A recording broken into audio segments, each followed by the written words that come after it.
Hello and welcome. It is 28 September 2025. I am getting ready to set up for the Censorship Sucks Roundtable Radio Show.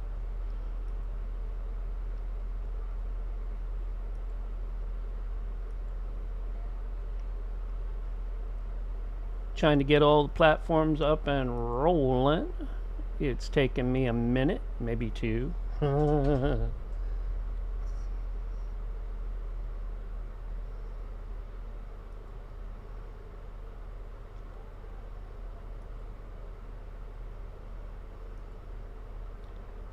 I am working on it right now.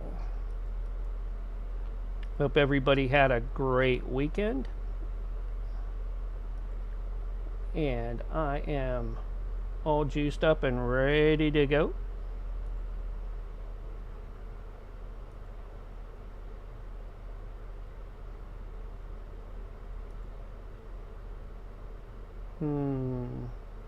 Still having some problems with BitChute tonight. I don't know what's going on. Might have to start a new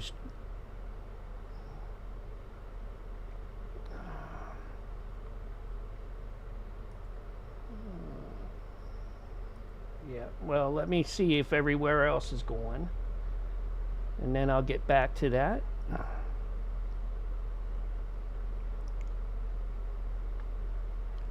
So, and then I will make the phone call to Censorship Sucks. In fact, I'll just do that now.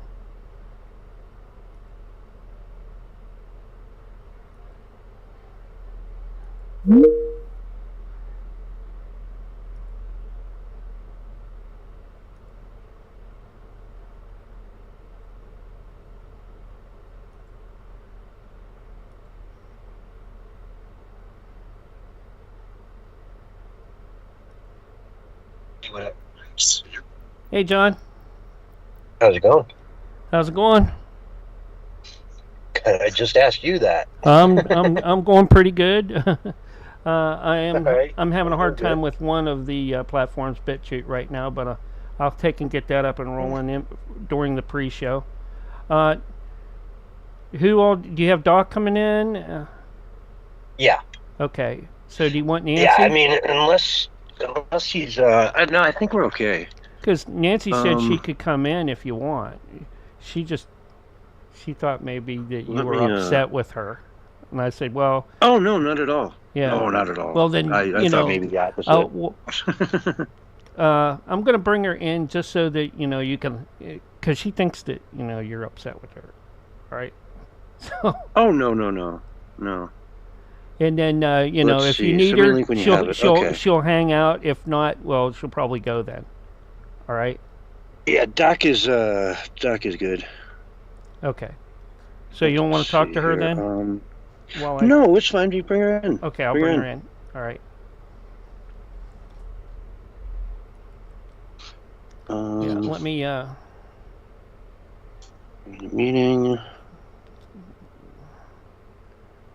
Let's see here. Edit. Share copy.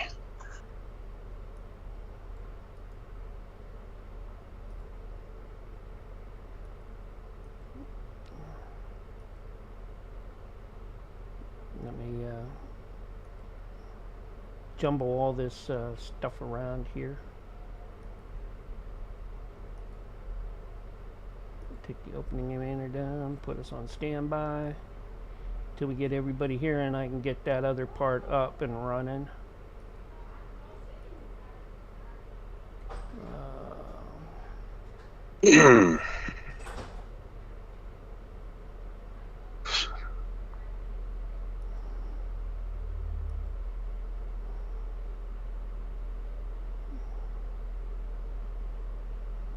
Don't know why the BitChute is not going tonight and running.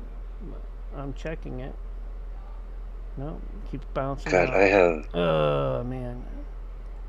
I lost my fucking Starlink again the other day. I lost my Starlink again the other day. Oh no, not that. Yeah, right? That sucks. Fried. That's like, I mean, the last one I bought was on August 8th, right? Because my previous one fried. Yeah. And so, I mean, not even 2 months did it last until it just completely, fried itself again. They're so damn sensitive, man. How you doing, Doc? Doing well. Better than your Starlink unit, that's for sure. Yeah. I only use it half the year, and I've gone through, I think, 4 units in the last year. That's crazy. Yeah, they last like 3 months. They're just absolute garbage. But they have a 1-year warranty on them, so I just gotta get it from Grok that the warranty starts from scratch when I get a new one, right? Yeah. Yeah. Oh man. Well, it's one of those things with bleeding edge technology until they've completely mastered the skill of manufacturing them. It's one of those things. Same thing happened with PlayStations. Any lightning within like 5 miles of here, and the thing just is. It's a brick, It just that's is. rough. That's rough. And well, what's really rough is that where I live and work, I don't have any cell phone service or anything, right? So that's my only connection to the outside world. So when it goes down, I'm like, okay, twiddle my thumbs for the day, Yep. I mean, I've got a lot of content on my desktop on my phone, but I've got the entire Terminator series, the movies. That'll do. Yeah. I've been watching those. I've got a few seasons of Seinfeld and a few seasons of South Park as well. All right. So I kind of mix them all up. We are up and running on BitChute now. We've been a go on all the other platforms, so that's good. Good. So it is. I don't think I have any articles. September 25.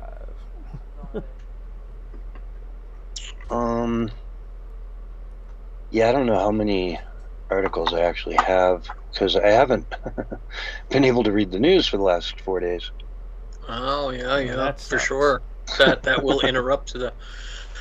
Did you hear about the 2 shootings over the weekend? The 2 attacks. Yeah, the one in a church I heard of. Yeah, there was one about 12 hours before down in North Carolina. Same age, also a military veteran, shot up a boat restaurant on the coast down in North Carolina. Eagle Pass here too, at the casino. One went down, I think, the same day.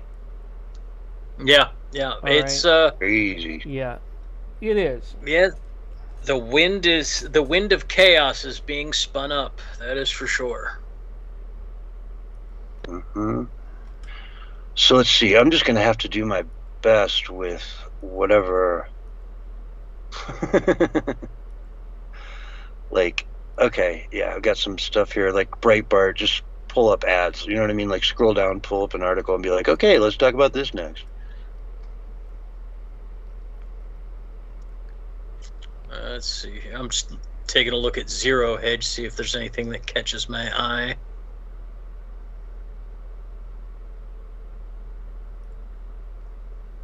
A good site for this situation, I've been in it before, is called the Right Scoop.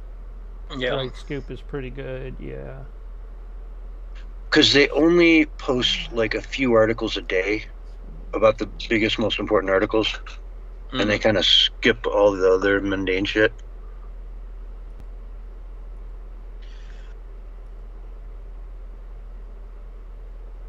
So I've used that before when I didn't have access and just had to run with it, Yep. I did see Trump announced a big plan for Gaza. Yeah, I don't think Bibi's going to like it either. Yeah, I don't think so. No, it doesn't sound... Well, because it's going to prevent Bibi from getting Greater Israel, which he went full bore for with Biden in office. They just went all in on that whole Greater Israel project and were like, yeah, we're going to take it all. Let's do it. And Trump is like, wait a minute. No. We're not doing that. Did you hear about they're trying to put Tony Blair in charge of Gaza during the rebuilding process? What? Yeah. That would be like putting Trudeau in charge of it. Yeah. My thoughts or exactly. AOC or yeah. But yeah, Trump even mentioned his name. Now, of course, who knows? Trump says things all the time, but it was one of the things that he mentioned regarding the Gaza situation.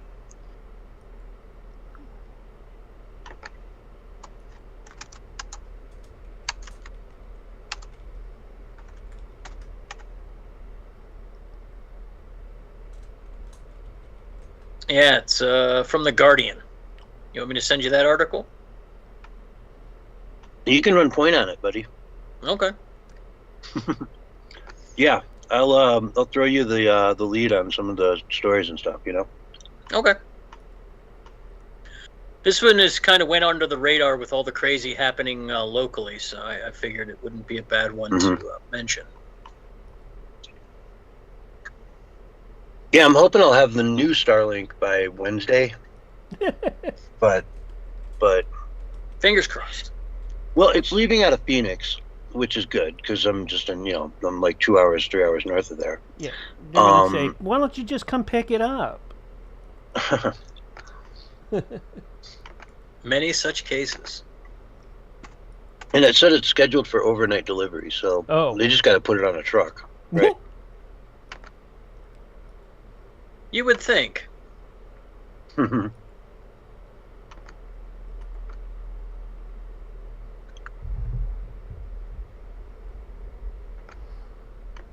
right, I'll be right back. Gotta check on something, and then I'll be right back. Alrighty. All right.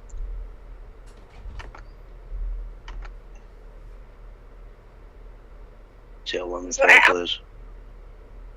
I want to start with this. Okay.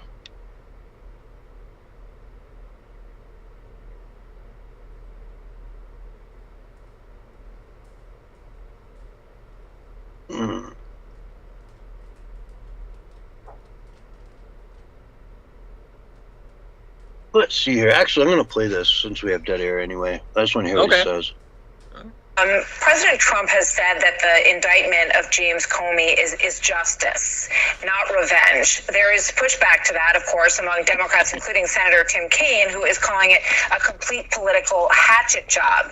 The president has said, quote, there will be others, and in the past he has listed Adam Schiff and Letitia James. Do you think there are more indictments coming, and do you think that's justified? Well, there's certainly going to be more indictments coming over the next 3.5 years of the Trump administration, but we're always going to let the law drive this stuff and the facts of the case and not political motivations, which frankly makes us so much different from the Biden administration, where they indicted not just the President of the United States, but so many people who were just engaged in the basic job of politics, who were engaged in policymaking, who disagreed with the Biden administration, and because that they faced prosecution from that same administration. If you look at the Comey indictment, Martha, this was a grand jury indictment delivered in Alexandria, Virginia, not exactly a hotbed of Donald Trump's political support. There were three requested indictments. The grand jury returned 2 of those 3 indictments. So I think they showed they were judicious. I think that it showed clearly that there were a couple of things that James Comey did wrong. And to the people who are saying that this is all political, I mean, look, if you look at our track record in the Trump administration, there have been people who have been prosecuted, who have been political allies, who agree with our politics. There have been people who disagree with our politics. We're not letting politics drive this. We're letting the requirements of the justice system and the law drive this. And unfortunately for James Comey, when I look at this indictment, I see a guy who lied under oath, and he'll have his day in court. He'll have his opportunity to prove the other case in front of the jury. But the idea that this is driven by politics, I think is preposterous when you actually read the details of the indictment and the obvious fact that James Comey did lie under oath to Congress multiple times. All right, we'll see. Yeah, he did.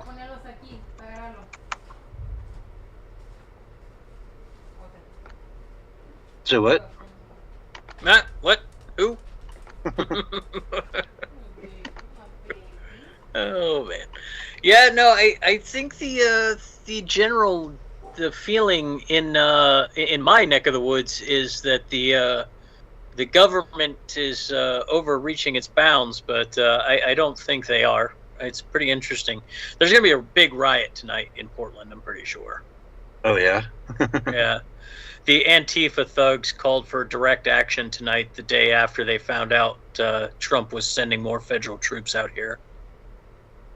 So they got a couple hundred people up at the ICE facility protesting right now. Kettle, baby, kettle. Yeah. I would love to see that, just because that's the crew right there, right? The people that are going to be out there tonight are the crew. They're the hardcore ones that are there every friggin' night. You know what I mean? Go get them. Put them all in there, charge them with terrorism charges, and, no bail, and let them rot in jail for 6 months while they go to trial. Yep. Let them get a taste of what the J6ers got a taste of. Yeah, it's not like they don't have it coming to them. Oh, no, and the worst part about it is the mayor here is just an absolute play-along. He's completely in the pocket of these communists.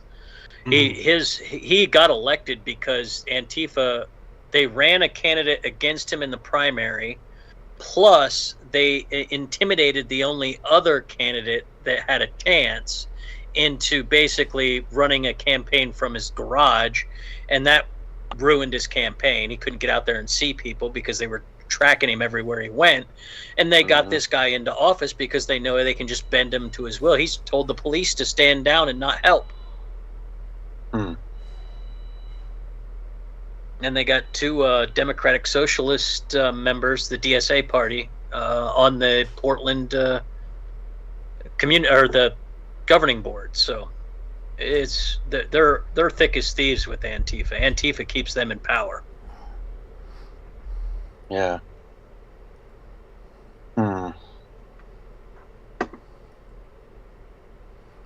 Okay, I'm back, guys. Yeah. All right. But yeah. Oh, should man, be an interesting night up this way.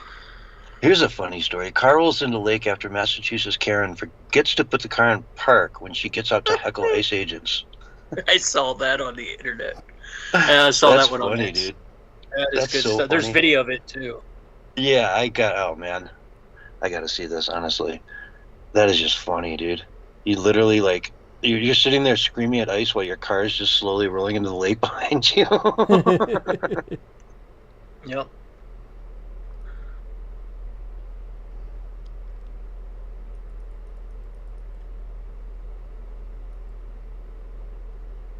Oh boy.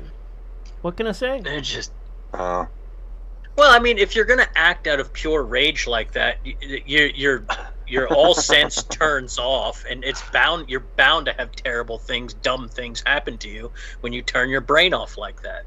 Like it's my mom used to say something. I can't remember what it was. I can't remember the exact saying, but it's basically when you're angry and you're acting out of anger and you hurt yourself. You brought it on yourself, basically. Because whenever you act out of control like that, it always comes back on you. It's a football coach I had used to say, whenever you point a finger at someone, you're pointing 3 back at yourself. That's the kind of thing that's going on here. But these people, they don't have any sense. They're completely deranged at this point. It's terrifying, actually, because you never know if they're going to do something dumb to themselves or something terrible to other people. Or both. Yeah, exactly. Which is the worst case scenario. Yeah, absolutely.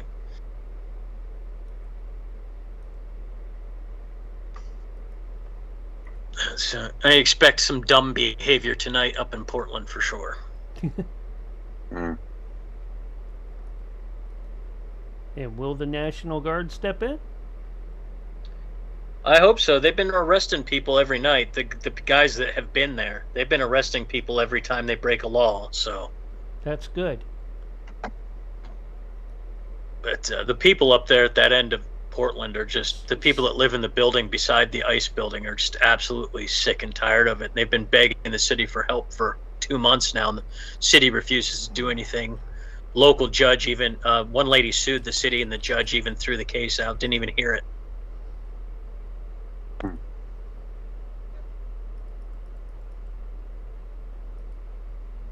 Yep.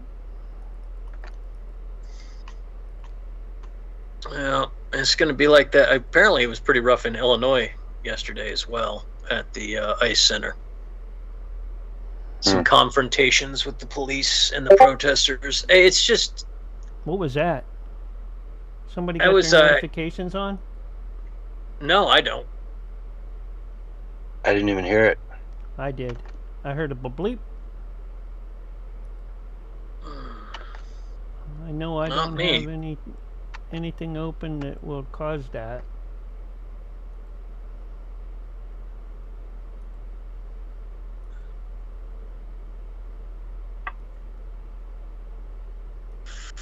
Nope. Definitely not from my end.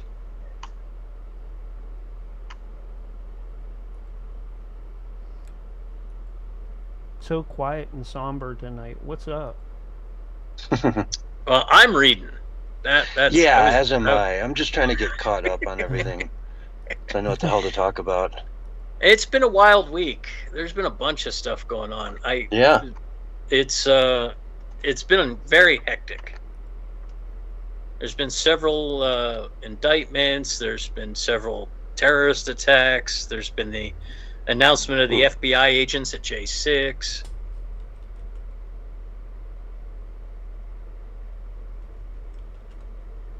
Eric Adams dropped out of the mayoral race. Mm-hmm.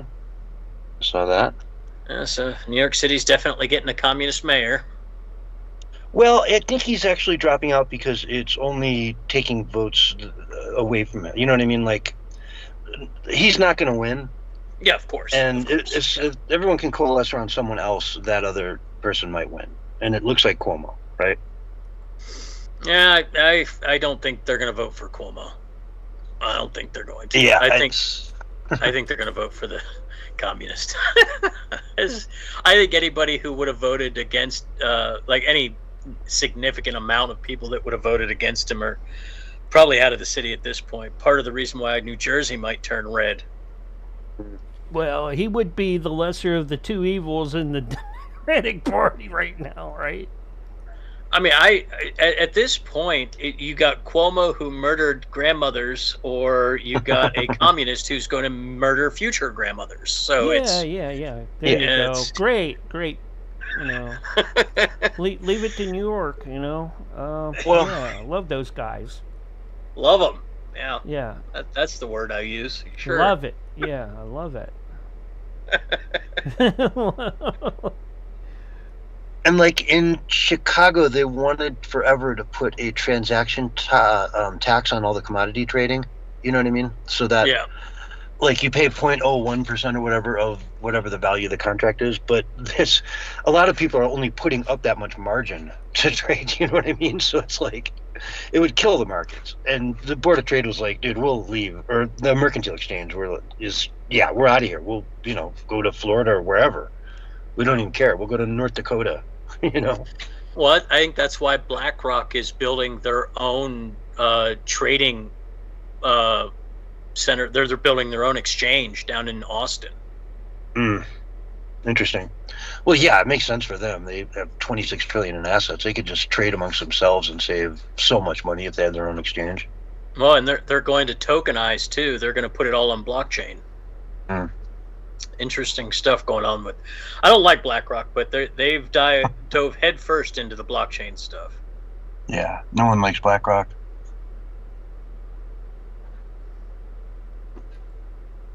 As they shouldn't. That is correct, sir. So let's see. Well, I definitely got enough juice on this Gaza story, so I can talk about that for sure. Okay. What do we lead with, though? What's the lead story today, you think? All the shootings? I hate covering those stories, though. Yeah, they're terrible. Yeah, I mean, that's basically what everybody else has been doing here lately, too. No.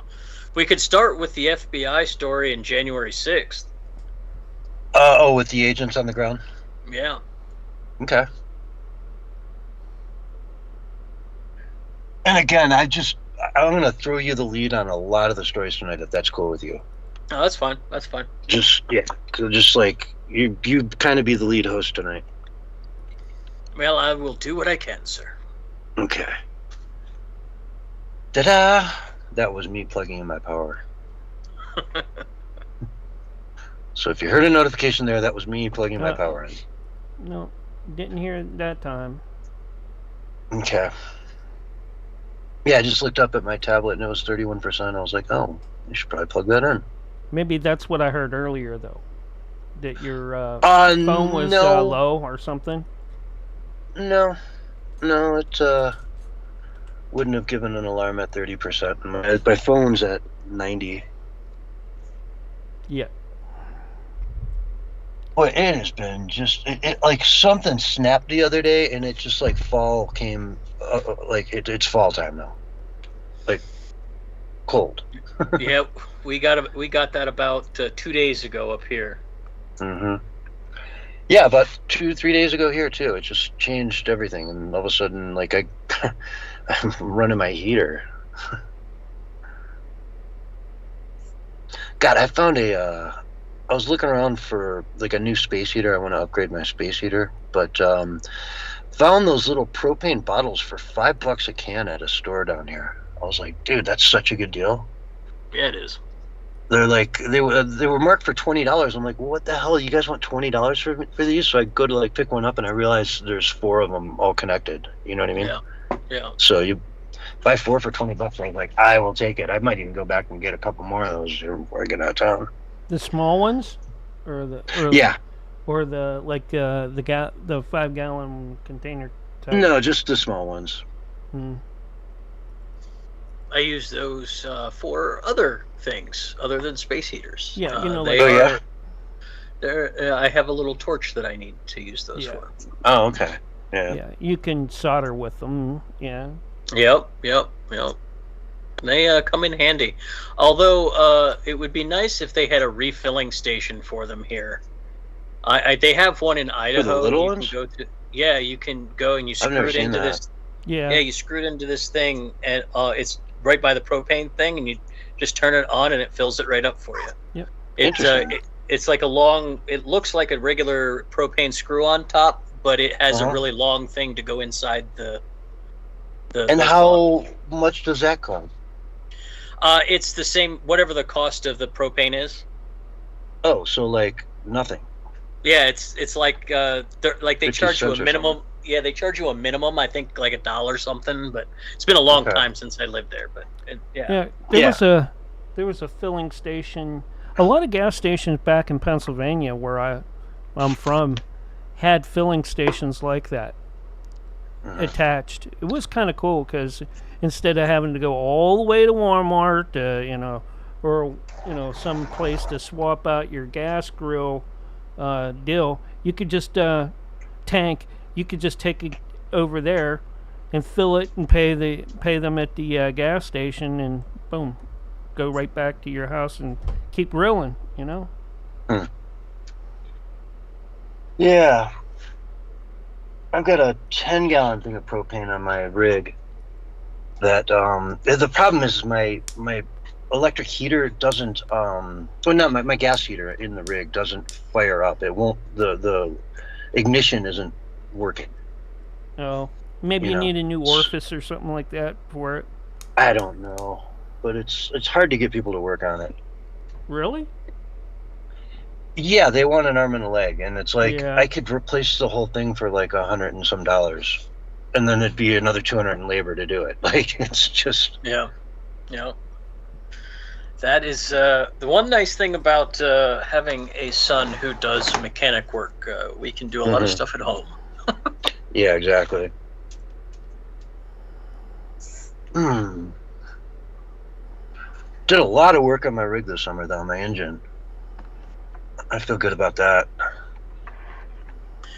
Yeah, that's time to do it in summer. You don't want to be relying on a faulty engine in wintertime. Yeah. Well, I was having overheating issues before, and now I've got it to the point where I can go like up a pass and keep the thing floored the whole way up it. You know what I mean? Accelerating into it and be just fine. Like it doesn't even move. Yeah, that's So- overheating's not good for those rigs, man. Yeah. Tear them up real quick. Oh, okay, guys. I am going to Okay. take I'll hang up. and switch this out and get us going. All right. So go ahead and hang up, and I'll call you right back on the next one. All right. All right.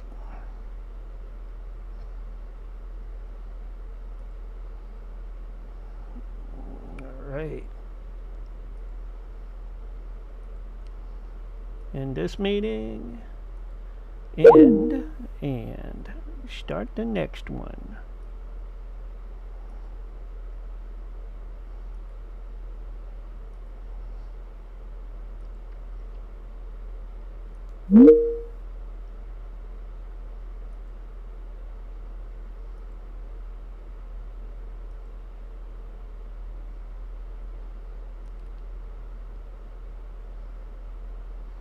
Hello. Yeah, I got you, but I don't have Doc. I didn't use the same Okay. room. I'm using a different room right now. Let him know. All right, let me. Yep, it's not letting me grab him. Can you give him the link while I take and get us? Yeah, let me. People, copy.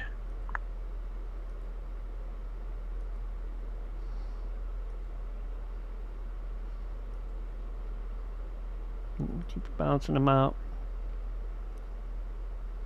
you go. Anyways,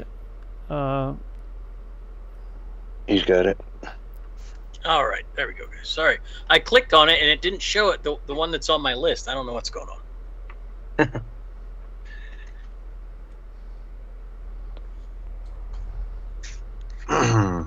all right, 30 seconds. All righty. Oh God. Oh no. Oh, I know. Oh God. 5, 4, 3, 2, 1, and you are live and on the radio side for the first time tonight, right now. Hello, everyone, and welcome to the Censorship Sucks radio show, Sunday Night Edition for September 28, 2025. And tonight with me, I've got Doc 420 in the house. How you doing, Doc? Doing well. Glad to speak with you guys again. I'm glad that you have internet tonight. That's a good thing. Yeah, I do. Sort of. Barely. We're chugging It's along. Yeah, I'll tell you, man. I lost yet another Starlink unit. These things are so finicky. I swear. The last one, I unplugged it one night, plugged it in the next morning, and all of a sudden my satellite didn't work. This time, pretty much the same thing. I went to bed, woke up, and it wasn't working anymore.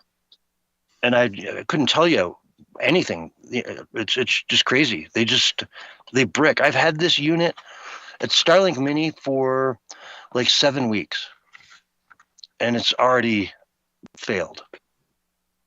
That's crazy. You would think after several failures they would get in contact with you and try to see what was going on. No, they don't have any customer support whatsoever. They have Grok. Yeah, not surprised. Not surprised at all. That's all they got. That's all you get. You get Grok. But I'll tell you, Grok was great. I told him my deal, explained it all to him, and he's like, "This is under warranty. I can send you a refurbished one or a brand new one. I would recommend the brand new one. What do you think?" I'm like, "Yeah, all right, sure. Send me a new one." Well, that works. And that works. yeah, and off we go. And they had it in the system like that day to be sent out to me. Okay, this happened last year, and I was going. It wasn't Grok at the time. There were actual people manning the lines, that would answer my. It'd take them a day to answer anything, right? So every day I got one back and forth with them, and it took weeks. And then finally, I kind of pulled some strings and got them to act, and then they acted really quick when I don't know. I don't want to brag. But well, you got to raise a little hissy fit every once in a while to get things moving. I golf with Elon once a week. That's all. But no, once they did it, they sent it right out, and I got it right away. This one should hopefully be here in the next couple of days. Hopefully I'll have it before Wednesday's show, and all will be well. So, let's dive into some news. And again, because I haven't been on top of the news like I normally am over the last few days due to my lack of any easy access to the internet in this current state, I'm going to let you run point on a couple of these articles or stories that we want to cover. The first one is there were 264 FBI agents undercover on January 6th. Is that the number now? Yeah, it's 274, I think, is the official number. Yeah, something like that. Yeah. Where they all testified up and down that there was none. Yes, Right? repeatedly, actually. And we remember that really famous meme from that day of the like 6 guys standing around that all look the same, and they're all like, wearing the same watches and stuff. Oh yeah, with their cell phone in the same pocket. Yep. OnlyFeds, I think, was my favorite one. It's instead of OnlyFans, it said OnlyFeds. That one was good. But this was something I think we all kind of knew, right? Like we all knew that there were agitprop and agitators there, along with plainclothes law enforcement that were monitoring. The 3%ers clearly had some interlopers that had been following them because their leader got charged pretty heavily. But this is not a shock to anybody who's really been paying attention. But what is interesting about this is that Kash Patel did come out and say, while they were set on the crowd for, quote, crowd control, they were sent out in plain clothes without any communication with the on-the-ground forces, which is against FBI policy. Now, I got to ask you, John, what would be the reason someone would send plainclothes FBI officers into a riot? Well, is it a riot though? Right? You call it a riot. Was it a riot? I guess parts of it might have, been considered. Small aspects of it might have been rioty. Well, that's the whole other question on top of it. Was it, what side are you talking about? Are you talking on the side where people just walked in the doors after they were open? Or are you talking about the side where they were fighting with the cops? It was two different things going on. Yeah, exactly. And they're really far apart. One side has no idea what's going on the other side. It's like a 25-minute walk around the building to get over there and see what's going on. Yeah. So, one side had the stages and all that stuff set up. Yep, where the speakers were. Yep. It got kind of spicy. I'll admit it. It got spicy. And obviously there were probably equally as many, if not more, Antifa undercover there that day. Well, we know of one for sure, that John Sullivan character that got paid by NBC for the footage of the murder of, I'm sorry, I forget her name, the Air Force officer. Babbitt? Yes, Ashley Babbitt. She got murdered. He sold that video footage, and he's shown cheering about how they were successful in getting into the building, and he's been clearly connected to Antifa. So if there's one that publicly dumb, I'm sure there was several dozen smarter ones there pushing things along as well. But the idea that they just dropped plain clothes FBI agents into what was slowly brewing into some sort of chaotic event only seems to be, to me, would be the point of stirring up trouble. You don't send plainclothes officers into a situation like that unless you're looking to stir up trouble, in my opinion. And it is clearly against regulation, according to Kash Patel. So, I mean, what do we do with this information now? I mean, does Trump administration actually take the information and go after more of these people? Do they actually put some of them in jail? Some of the people that called for these events to happen? I know they got Comey, but I mean, it's a slow process. That's a lot of people have not had patience for, myself included. But I am glad to see there is some movement finally. But I don't know. I hope there's more. Yeah, I hope there is more too. And you mentioned Comey, who just got indicted by a special. What do they call it? special counselor or special prosecutor's office, something like that. Yeah, a grand jury. Grand jury, yeah, but wasn't it through a federal indictment? Yeah, if I'm not mistaken. And, they put him up for 3 and they got him on 2. And so he will be facing, charges for lying about things like this. This is another one they can just add to the list. Dude, you lied about this. You were asked under oath that this was happening and you said absolutely not, categorically no. Yeah, right. Absolutely. And that's the oversight committee's job, is to look over, to have oversight over what you're doing. And a lot of these things are done in private, so there's no need to lie.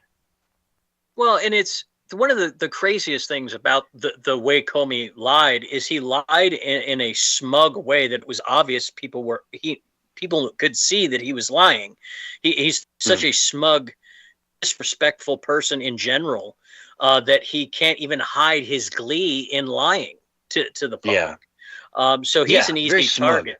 He's an easy target. But there's other guys that were involved in this that should pay a price, not just losing their job, but should face some sort of strict penalty for violating people's rights by violating their own policies. I know nobody's going to get put in jail, but there's got to be something that can be done to the people who did this. Well, they should have interviews with all those people. I want all 274 names on a list, and they bring them all in and have interviews with them. What did you do that day? What did you see? Where's your report from that day? The whole 9 yards, right? And just look at, were they agitating? Remember that one dude who you got to go inside the Capitol. Oh yeah, Mr. Ray Epps. Oh yeah, Ray absolutely. Epps. Yeah. Not out inside the Capitol. That's where it's going to be. That's where the revolution takes place. I mean, and that guy had all kinds of connections. Yeah, well, I mean, clearly, because he didn't get indicted until the internet pointed him out to everybody and made a big stink about it. And then when he didn't get indicted, he got a slap on the wrist while grandmas were getting years in prison. Exactly. And yeah, they had to do it again, like you say, because everyone was screaming bloody murder. What about Ray Epps? It's a household name. Yeah. You put 10 people in a room and 5 of them at least are, going to know who he is. So, yeah. And again, 2-tiered system. Can't let anything happen to him, but let's throw grandma in jail for 5 years. Yeah, see it over and over and over again. That day was such a scam. I mean, Pelosi said, we did this, right? She took blame for it. And when her daughter filmed her in the back of that limo. Yeah. No, I remember. Yeah. I'd like to get all of that. I'd like to get all of that video footage put on the record as well. All of the unedited footage from her daughter's her daughter being there that day, because her daughter was there shooting that documentary about her mom or whatever, and there's got to be footage. I mean, there's got to be. So, and I think we've seen some pretty meaty stuff out of it, but surely there's a lot more. Yeah. But yeah, no, Trump asked for 30,000 National Guard to be, around the Capitol that day, and Nancy Pelosi denied it. Yep. And then when they made the call after the fact, they denied it as well. So they denied it before and after. And that, that just shows, if nothing else, negligent behavior. If nothing else. Oh, all over the map. And it's just, you never hear the end of it. You'll never in our lifetimes hear the end of it from the left about January 6th. No, of course not. That's like their Reichstag. Well, it's all they've got. Yeah, it's true. It's all they've got. They really, they want to see a Hitler under every, blanket, but America's just not like that. The demand for racism is so high versus the amount of racism out there that they have to make it up left and right. Look at Juicy Smollett.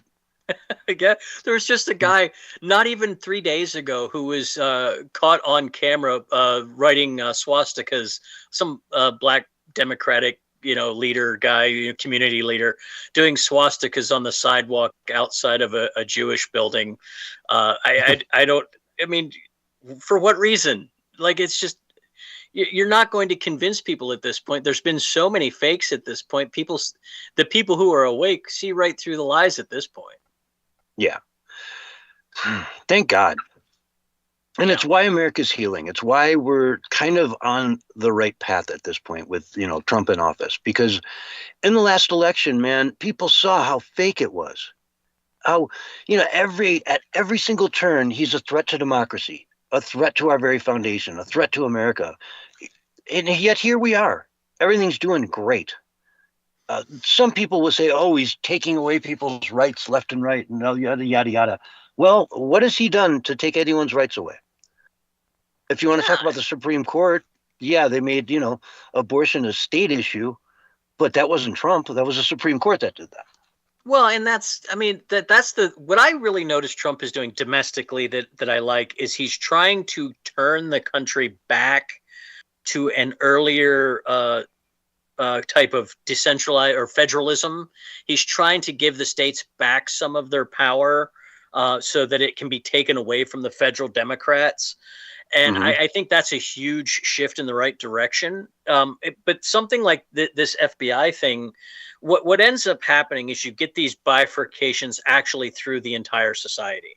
We have bad FBI agents, we have bad military members, we have bad politicians, we have bad police officers, and they are anti-Trump people. It might be a small percentage, but they're all through this system, and that's been his biggest struggle. Is that he's having to weed through all of the landmines that have been left for the last 12 years of Democratic rule in Washington, D.C. for him to trip over. And unfortunately, that's going to be the hardest struggle he has the entire time he's in office. He might go 2 steps forward with something, but he's going to have to take a step back to deal with all the issues, the court cases, this, that, or the other, corrupt judge. It's one of those situations where it's very frustrating for people who would like to see things go faster. Of course, I'm one of those people. I've always been a little bit impatient, but I do have to admit that this recent crackdown on the blue cities is welcomed. I think that's a big move in the right direction, because if we can deal with some of those terrible areas, things will move along a lot better. And shutting down the what is it, the World Health Fund or the World Economic Aid Fund, that was just loaded with graft. Yeah. I'm sorry, the actual name of that agency is USAID. Is it? Yeah. US something. Yeah. We'll call it USAID. Was just filled with all these NGOs getting blank checks from America for massive amounts of money. Yep. And all that money got filtered down to, the Antifas of the world. It got flooded down to the BLM riots and paid their bail, paid them cash to go out and burn down cities. Yep. It paid for all of the NGOs down in Central America that were moving illegals into the United States during the Biden administration. America paid for that. Our taxpayer dollars went to fund a vast majority of that. Who else is out there? I mean, what else is it going to come from? Right? Yeah. Mexico's not paying for that. No, right? And it was even the money we gave, the UN was paying for some of it. Even that money came from us. So even the money that was supposedly from the rest of the world was actually from America, because America's the only one that pays their dues to the UN on time. So, so that's a big thing to shut this all down. The next big step is coming quickly, and it's going to be George Soros, right? Yes. Stopping his funding, putting all that to an end. All these different foundations and whatnot that he's set up that are just doing absolute treasonous things to the United States of America. Well, it's not even treason. He's not an American. He's from Hungary. Well, he's a globalist. He's a global citizen. Yeah, I mean, the guy's from Hungary, and Hungary won't let him step foot in the country. Yes. If that tells you anything about the kind of guy he is. But it's, I mean, it's his entire shadow network of foundations and hedge funds and loosely associated private fund management firms. And it's really a convoluted economic web that George Soros and other people like him. He's just a great example of it. There's several other like him. Bill Gates is another one. They infiltrate through using the laws and legal system, setting up all of these, different layers of money so they can hide behind anonymity and fund the destruction of the West while they short the dollar. I mean, that's essentially what they're doing. Mm-hmm. Very similar to what Soros did to England a few years ago. Oh, yeah. Going back quite a few years now. Yeah. And he did it to Asia, too. Yeah, Asia. Yeah. Like Southeast Asia, all of it. And he did it through these revolutions, these color revolutions that he funds on the ground, Yeah. So it's not like we're not seeing that here. Heck, you were talking about Portland tonight. You said you're gonna go downtown after the show and have dinner in in an open air restaurant in the middle of the city tonight with your wife? No, sir. Okay. I would suggest staying away from Portland for at least the next week. Antifa was planning a large gathering outside the ICE facility this evening. Last I checked on the live streams, they had about 250 people out in front of ICE chanting F the feds and kill the feds. And so it's going to be a long night, I think, over there at the ICE facility. Yeah, because we're starting to see footage of them getting strong-armed by the cops out there. And federal agents in general, and they're not liking it because some of their own are being taken in and being charged with very serious crimes. Federal crimes. No state bail and you're out kind of stuff this time. This time you're actually getting arrested and going to jail. Mm-hmm. You're not going to get one of the local Soros-funded DAs who will let you go, right? Like no questions asked. Exactly. Yeah. Which is, finally happening. That's a big deal. This needs to stop. So they need to see that there are ramifications for going down to the federal courthouse and throwing, M80s at the door all night, Well, we've let them get away. I think this is probably one of the biggest mistakes that Trump made of his first term was not sending in the troops, the National Guard, when it was going on the first time during the Summer of Love. I think he should have sent the National Guard in to shut all of the riots down during 2020's BLM riots. If he would have done it then, I don't think we'd still be dealing with it today. I agree. And it didn't slow down during the Biden years, too. I mean, it was definitely still going on. Oh, yeah, they ramped it up. They just moved it to different things. They focused on different events, like attacking the new training facility for police down in Georgia. They attacked that for 2 years straight down there. Which should be, I can't think of anything more illegal than attacking a police training center. It's like, folks, you want to get trained up real quick? Go get those guys. Right? Yeah. They occupied the whole thing, took it over, set fires, destroyed equipment, prevented the building from going forward for almost a year. I mean, it took until finally the local police got tired of it and went in hard and fast and took them down for anybody to get arrested. Like, that shouldn't have happened. The feds should have been in taking care of that from day one, because Antifa is clearly a terrorist organization. They have been since their inception. Well, you talked about how they influenced the most recent election there because one of the contestants, candidates, couldn't even leave his house, pretty much, because anywhere you went, you got Antifa on your face threatening to kill you. Yeah, he would ride the Max, the train down here on purpose to, show everybody how he was part of the people and try to meet people and talk to people. And they assaulted him, set his car on fire, and then finally just drove him kind of underground and kind of into the digital space to do his talking and meeting people. And it ruined his chance of becoming mayor of the town. And then, of course, they ran an open Antifa member against the other Democrat, leaving people to only one choice to really vote for, that Democrat. And he knows that if he goes against them, he's going to lose his seat, because they have a bunch of communists on the city board. So they're a real problem that people need to take seriously. And the fact that people don't is disturbing to me. But that's the real point of it, isn't it? This is a candidate for mayor who is being intimidated and threatened to such a degree that he can't even leave the house. He can't go out on the campaign trail Yep.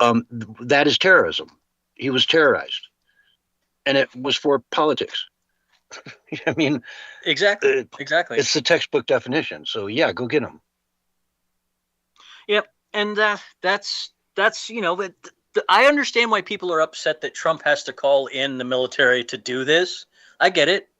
It's not like I want federal troops occupying every street corner in America, but when you have a terrorist cells all over the country committing attacks of all kinds on all kinds of federal property, I don't know what else you're supposed to do, especially when the local police won't take any initiative to do anything about themselves. Yeah. I don't know what else the local population is supposed to do. It's not like we can go out and take care of it ourselves. If we did, we'd be the ones in jail. Well, they call you Proud Boys. Yeah, exactly, and get turned into the nightly newsreel every night. Yeah, that's exactly. And what I mean, happened keep here. in mind, folks, for those of you listening at home who weren't following it at the time, the Proud Boys were invented specifically to counter Antifa, so that people could go to Portland and have a conservative political rally and not be threatened with death while they're there. Yep. Right. The Proud Boys were there to stand around the perimeter, keep it safe, and don't let these wackos in, where they can start, hitting people over the head with sticks or whatever they do. Of course, there were gunfights between those two groups for almost a year and a half before finally the Proud Boys got kind of in trouble legally, and then they kind of calmed down since. But you that's what's going to happen if I went out and took my son and a couple of his buddies out and went down there and were like, hey, you guys need to knock this off and get out of here. We'd be the ones arrested by the local police. Oh yeah, they'd label you Proud Boys immediately. Yep. Without any association to them in any way, shape, or form, they would still label you that. Oh, absolutely. Because it's a label that it'll stick, and people go, oh wow, those are those wackos, those bad guys.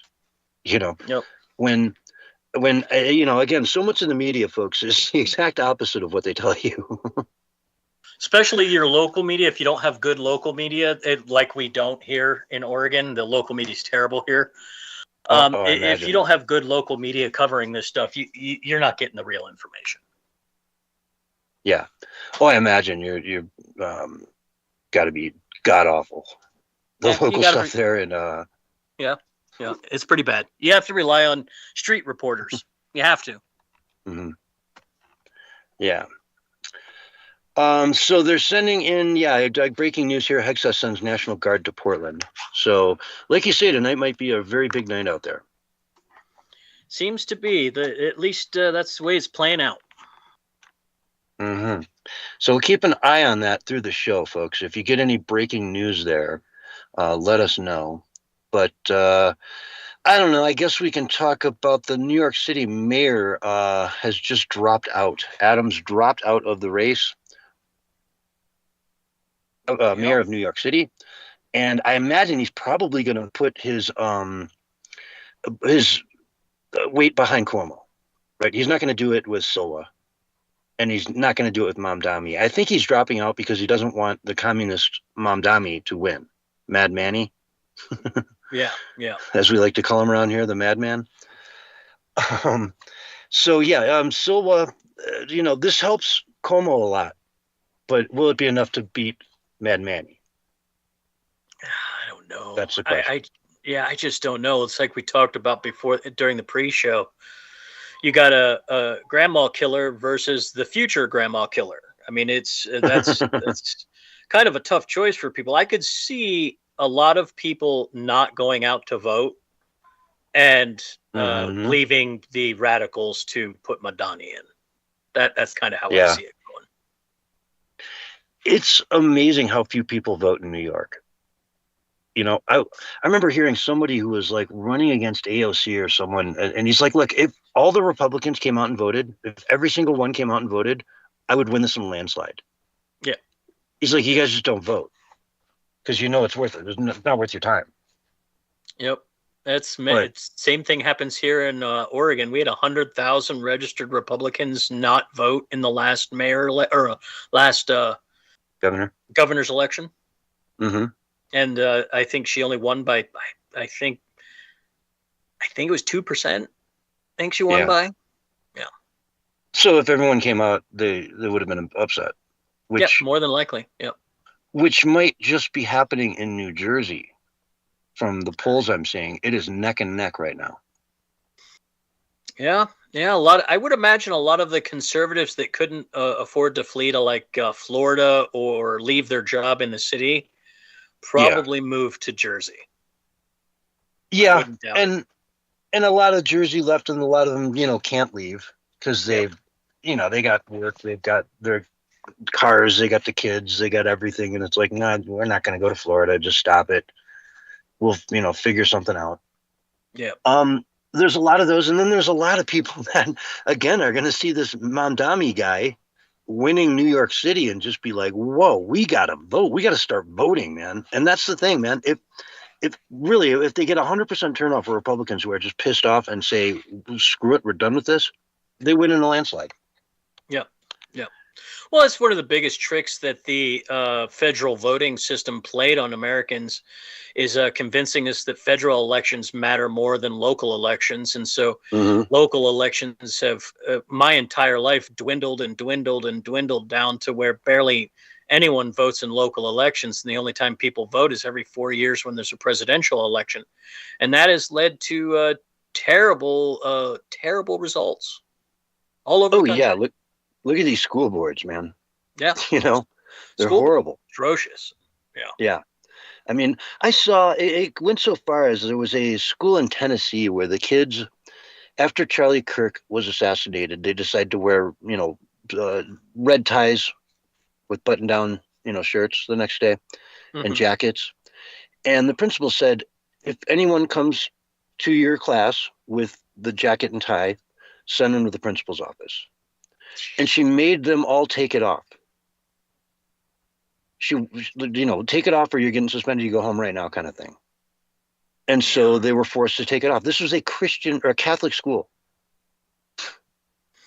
Yeah, unfortunately, it's just like everything else. The cultural divide in this country is in everything. It's in your churches, it's in your schools, it's in your local board meetings. It's everywhere, and it's not everybody. It's not a huge number of people, but those people tend to seek power. The Democrats are very good at getting their people to go out and run for positions where they have good chances of winning, and then they get them and hold on to them for a long time.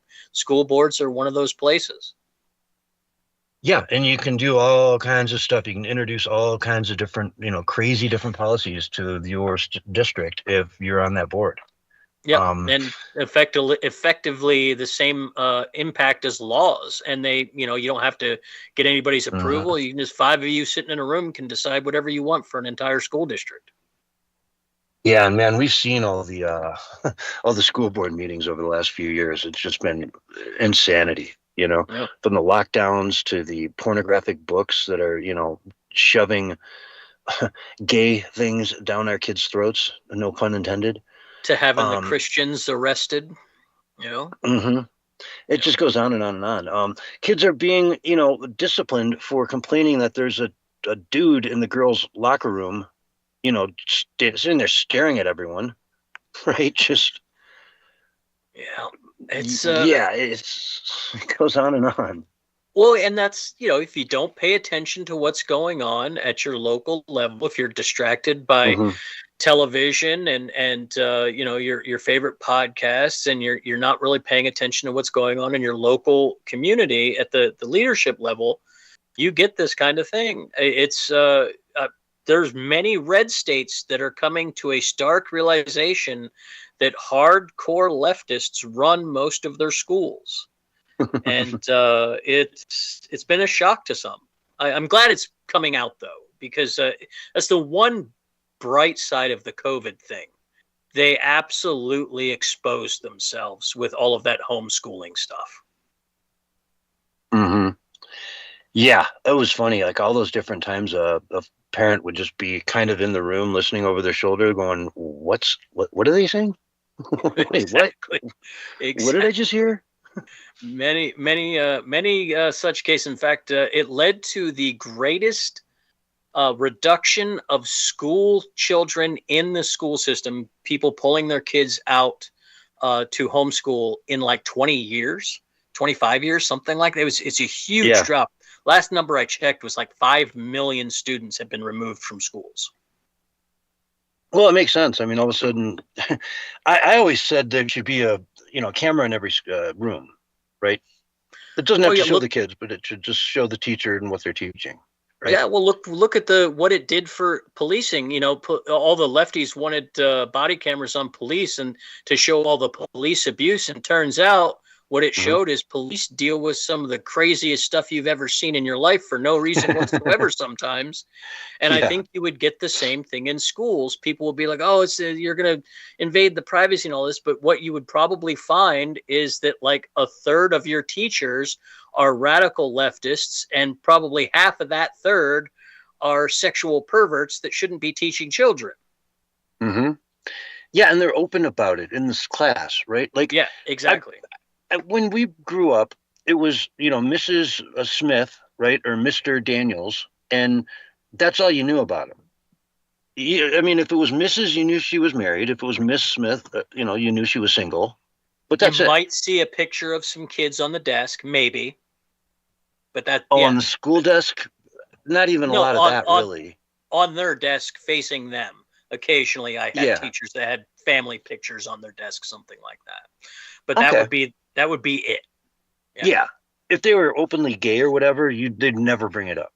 No. It just didn't belong in school. And I'm sure I've had gay, teachers that I just never had a clue because it was none of my business. And they kept it as none of my business. Yep. And that's, look, if you're going to have teachers, if you're going to have public schools and you're going to have teachers and you're going to have this system, then you absolutely have to make it so that it's not controlled in a way to make it political or culturally divisive. You want your school system to have the general good of the students at heart and not some political motive. And that is, at least even when I went through my teaching program before I found out that being a teacher was not for me, that was what we were told in our teaching program. And that was as early, 2005, 2006, when I was going through that teaching program. So it's not that long ago that this change happened. I kind of think it was Obama that brought in a lot of this stuff. Yeah, we can get started on Obama if you want. Well, there's a lot to get started on. Yeah, I saw that Tulsi Gabbard released some documentation the other day that pretty much has Obama's fingerprints all over it, where he induced Comey to come up with the whole Russia thing, and they planted evidence, created evidence, and leaked it on purpose, and really just orchestrated the whole Russia collusion thing, which pretty much took Trump down in his first term. Yeah. Well, I mean, it's clear that he is the driving factor behind a lot of it. Him and Hillary seem to be the primary two drivers behind the whole thing. So it makes sense that there would be some communications of some sort. The fact that these guys are so inept, though, that they can't cover their own trail it's kind of funny. Really, it's kind of funny that they're this bad at their job. The forefathers of the deep state are rolling in their graves at how bad a job these guys are doing. Yeah, right. And it's like Comey, how smug he always was, because he knew that he was just acting on the president's orders and working for Hillary. He knew he had the whole apparatus behind him. It all had his back. So he knew he was never going to go down for this. So he was just smug and lied. And boy. And you could see it all over his face too, which was he couldn't even hide how happy he was that he had the machine behind him. It was so gross. He's such a disgusting, he exudes evil, in my opinion. Like, I can just see it coming from him. It's gross. Yeah. I don't know, just bad people, really. We talk about how there's a lot of people out there that are just misinformed, and they're voting with their best intentions, but they're just misinformed. You know what I mean? A lot of Portland probably falls under that category. They're not evil. They're just completely misinformed, and they know so many things that are not true. Oh, Right? absolutely. I would say this is evidence in the way that they voted for governor here. We had a three-way race. There was an independent who was more of a traditional Democrat, and then we had the far lefty with Kotek who won, and then we had a Republican. And it was a third of the Democrats voted for the independent. They didn't want to vote for the crazy lefty. I mean, so there's at least that many people in the Democratic Party that would gladly vote the correct way if they understood the truth of the matter, and they just don't. Traditional Democrats, that's the thing, right? They're like RFK Jr., I'm sorry, John F. Kennedy would probably be a Republican today, because he would be raced out. He would be just shunned from the squad. All the people on the far left would call him a Hitler, you know? Mm-hmm. He'd probably shake Trump's hand at some point, and therefore his career would be over. Well, Trump himself was a Democrat in the 90s. I mean, let's be real. That's the reality. Is the Democratic Party has adopted a socialist, communist style leadership. Now, whether or not they are tried and true communists or socialists is irrelevant. The style in which they behave is completely Soviet in nature. It's Cloward and Piven type of stuff. They want to take down America so they can rebuild it. But anyway, on that note, we got to take a break. We'll be right after this short message, folks. All right. You guys need to go into Rumble because Yotivation is in there. She doesn't have a mic, so she can't come on. Oh. But, man, she's rolling tonight, man. So, she should just try to use her phone and come in just using a plain old phone. Yep, and if she did that, it would work out just fine, I'm sure. You know what, though? I think she has like a flip phone. I think she has one of those old school. Oh, really? Kind of like mine? Well, no, I don't have a flip phone. They'll just give you a free smartphone nowadays, though. You don't even have to buy one. They'll just give you one. It's true. They want you to have them. That's why. They want you to have a smartphone. Everybody needs to have a smartphone so they can know where you are at all times. Exactly. Hey, what's up, Andy? Oh, really? There's a couple plates. It's a single plate. Okay, sweet. I got it. Thank you. Swiss cheese, onions, and burger. Dude, that looks delicious. Sourdough. Awesome. Thank you, man. I'll talk to you later. Wow. I just got delivered a burger. Nice. That's the best. Looks really good, too. Yeah, it looks really good. Tons of onions. I had chalupas All tonight. that good stuff. Homemade. I had chicken pot pie. The old lady made some chicken pot pies last night, and they are absolutely delicious. I had chicken parmesan earlier. Ooh, nice. And I got called away, and my damn dog stole half the chicken. You go blue. Doggos. She doesn't do that, man. I tell you what, if I would have walked away from the table more than like 2 minutes, Zeus would have got it. He would have got my chalupa. I had a Chihuahua that would literally climb up on things to get whatever was like. She would jump onto the table, climb a chair, jump on the table. She was a troublemaker. That one. He's a good. I used to have a though. ferret. Have you ever had a ferret? Oh my! No, I had a buddy who did though. Dude, he would climb into my cupboards, go up into like the silverware drawer, right? Mm-hmm. Get on its back, open that drawer up, and then climb up onto my counter. Yep. I had a pet rat that would go behind the stove. She would crawl under the stove, climb up the gas hose on the back to get up on the counter so she could be at my level. Yeah. Thank you. Oh. That's No. good. I'm going to take a couple bites of this while we're having commercial. I think I got time. All right. There you go. Be good. Well, it's still warm. Ooh, and is it 2 warm? o'clock tomorrow. Very This nice. is a patty melt, dude. Making me hungry. I'm gonna have to eat some chicken pot pie after the show tonight. Mm. Turkey Oh, pot it's pie hot. sounds better though. Turkey. I've never had turkey pot pie Turkey except pot for pie is the day really, after really Thanksgiving. good. That's the only time I have turkey pot pies after Thanksgiving, because then you have all the stuff to just stuff it in there, all the leftovers. Mm-hmm. I like turkey pot pie. Mm-hmm. Mm. Oh, this is greasy as hell. Mm. But that's what the makes good it kind. better. Yeah. Oh, I'm not complaining. Does not sound like complaining at all. Mm-mm. That is If you're out there in Censorship the Sucks streaming world, on the Roundtable Make- Radio Show, eating during break time. That's right. yeah, Although he called this a smash burger, I would not call this a smash burger. not But it's crispy still enough. damn good. Well, yeah, it's just not. It's too thick. Nah, yeah. I think the smash burger was a psyop to get people to accept smaller burgers. Yep. Mm-mm. Yep. I believe that too. Yeah, like that's just less meat, man. Smaller buns too. Yep. All right, you got Yeah, 30 seconds. Then we're back on the radio side. All right. They have gotten really creative in the shrinkflation. They really have. Yeah, but you know, what used to be like, well, I'm not even going to go McDonald's or BK. That's just the way they resize. Here's your countdown: 5, 4, 3, 2, 1, and you're live and on the radio side right now. Hello, everyone, and welcome back to the Censorship Sucks Roundtable Radio Show, Sunday night edition for September 28th, 2025. And Doc, we were talking about this in the pre-show.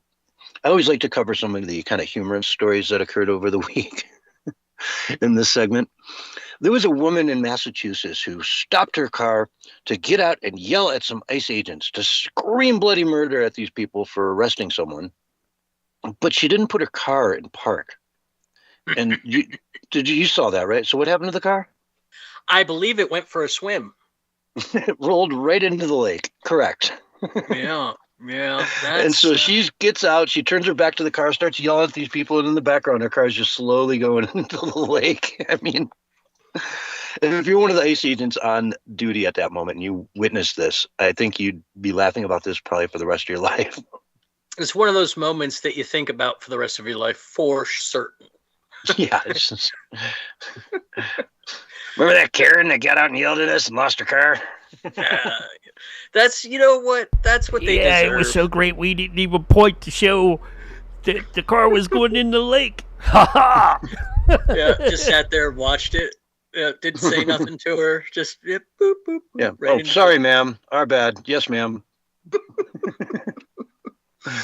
Yeah. Yeah. Should we release them right now? We'll release them right now if you'd like. You know, no problem, ma'am. Yeah, well, you want us to have them help you get your car out of the water? Yeah, and then we'll take him for a ride after that.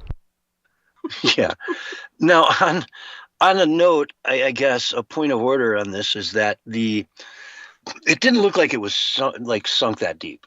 So it might have been pretty shallow there, or it was just in that first primary mode before the air gets in.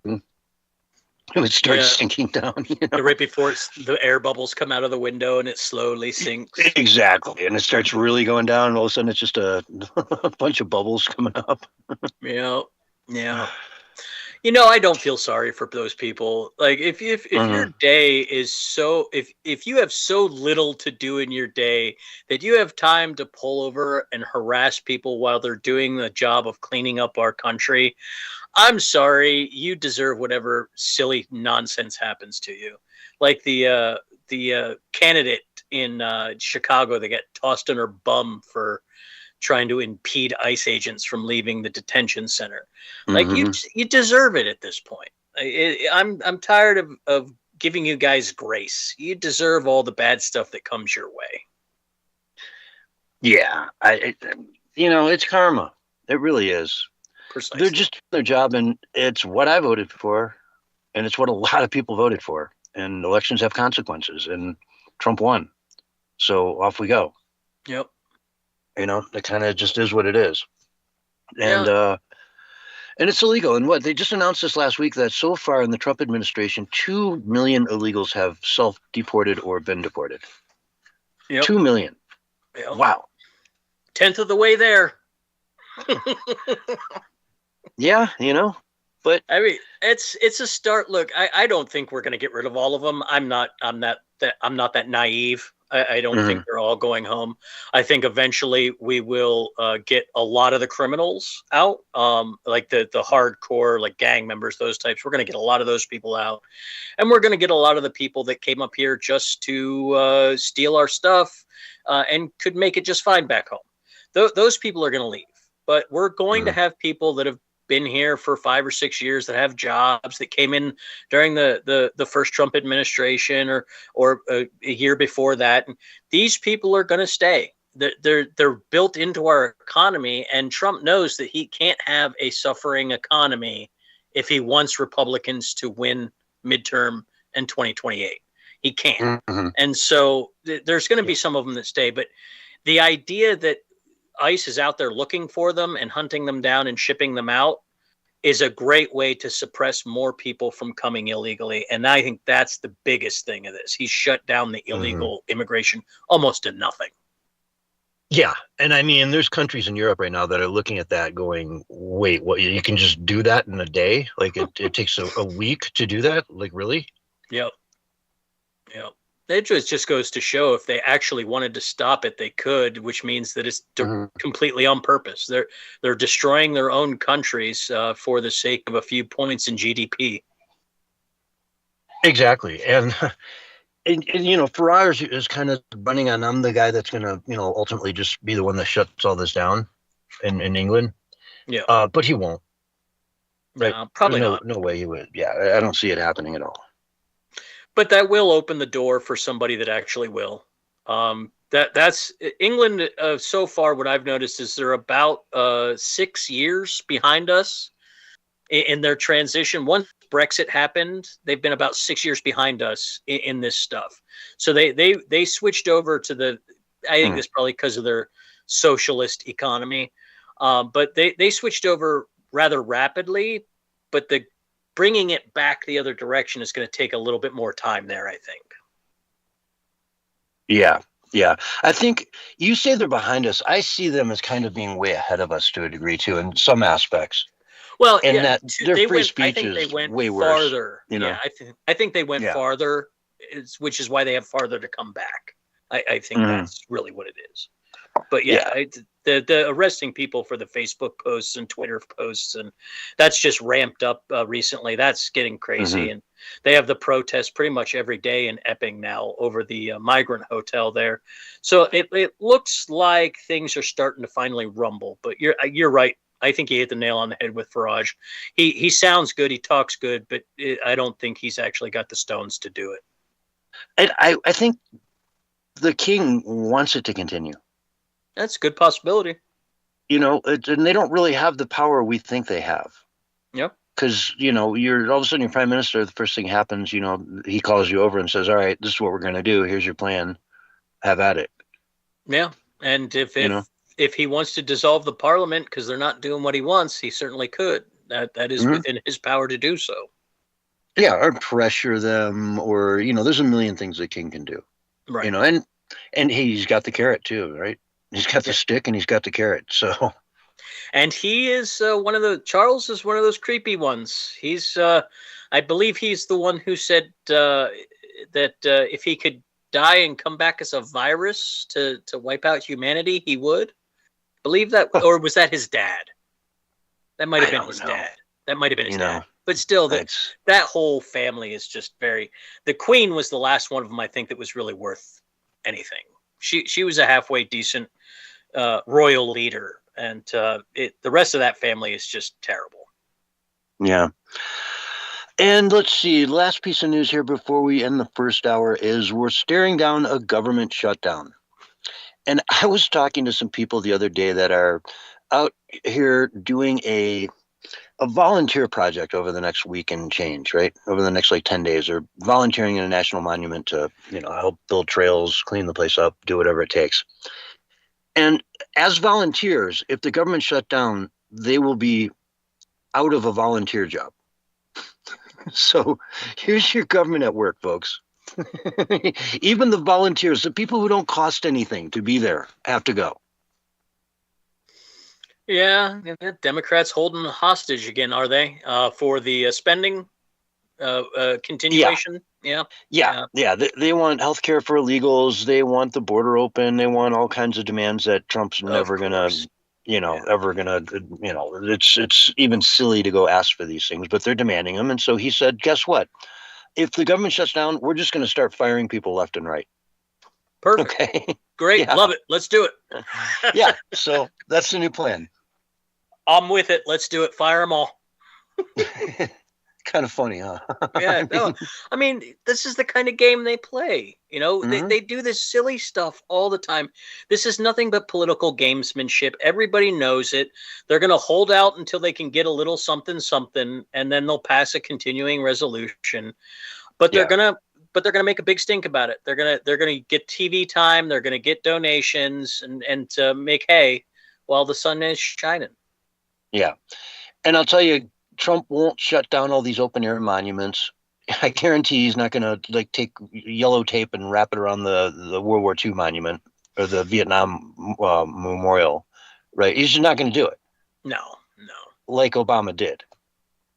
Well, remember they wouldn't. Yeah, it's all political theater for the Democrats. Political. Yeah. Obama wanted to see that 90-year-old dude standing out there after he flew halfway across the country. And no, you can't see your monument. Sorry. Come back in a year or two, right? Yep, exactly. But anyway, we are all out of time for the first hour of the Censorship Sucks Roundtable Radio Show. But stay tuned. Hour 2 will be up right after these messages. We'll be right back. All right, we're on radio break. All right, then. All right, are we switching rooms on this one? Yeah, and it's a 10-minute. Yeah, actually, what I'm going to probably do, since this one's working really good, I'm just going to keep here and bring Willie's already in this group.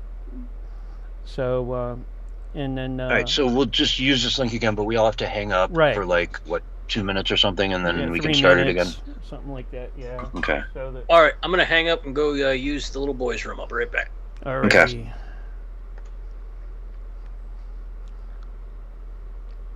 Coming along good? Yeah. You're sounding good even without Starlink right now.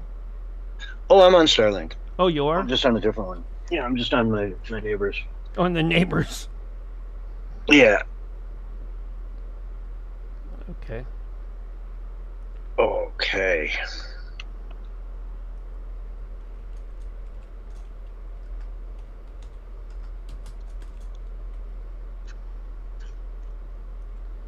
Thank you, everybody out there that's streaming the show, like Great Conspiracy, and we got probably Roger too, and a few other. I'm not sure if DK's doing it tonight. I haven't seen him.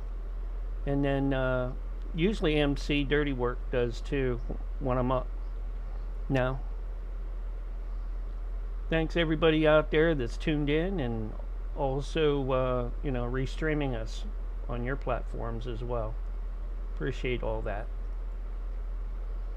And thank you, Yotivation, for being so vocal in the Rumble chat.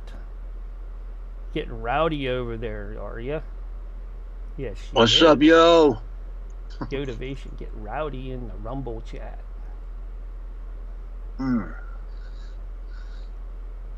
She says, "Hi, guys." We miss you too.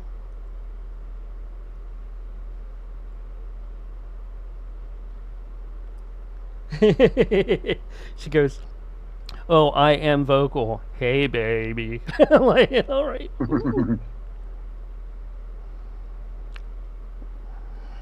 Hugs and kisses. That's right.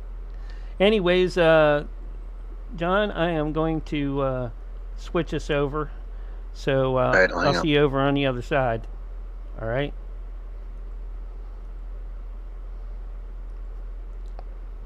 That was hour 1 of the Censorship Sucks Roundtable Radio Show. We got hour 2 coming right up with some more pre-show stuff.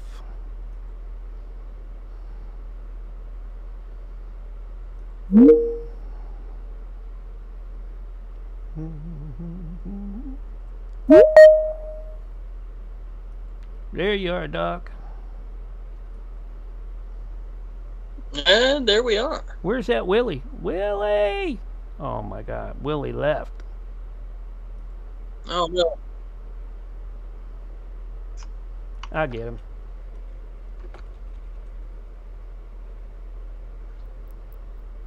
Gotta hear about those worms. Worm bomb. I wonder if the FBI has paid him a visit because of the allegations of worm abuse. You just never know. It's true.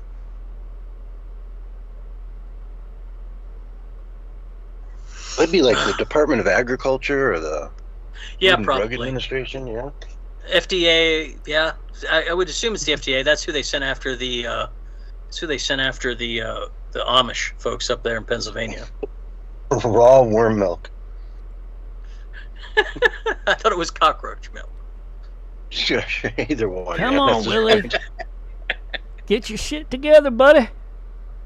Be like, this is not where I'm normally at. Colts cost me $20 today. Stupid. Oh no. 10 guys on the field. The last play, they gave up a touchdown to lose the game. I was so mad. Yeah, their defensive coordinator miscounted or something. I'm looking at Willie. I'm wondering where the hell he is. Like, Uh-oh. Willie Lee. Yeah, he is on the deal.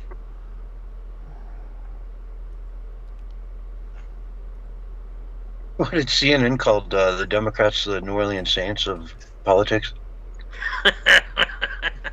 That sounds. I mean, probably be closer to the Browns, but Okay. or, something like that. Something like that. Come on, Willie. Probably one of the funniest things from this NFL season, from the draft, was Deion Sanders' son. Everybody thinking he was going to be a first-round draft pick, and they were like, yeah, we're not drafting that kid in the first round. And he fell all the way to the 5th round, got drafted by the Cleveland Browns. So great. That's just one of the funniest things ever. If you're a football fan out there listening, you know what I'm talking about. That's just humor. I don't see him up. Uh-oh. I did send him a message earlier on, that we were going to be on.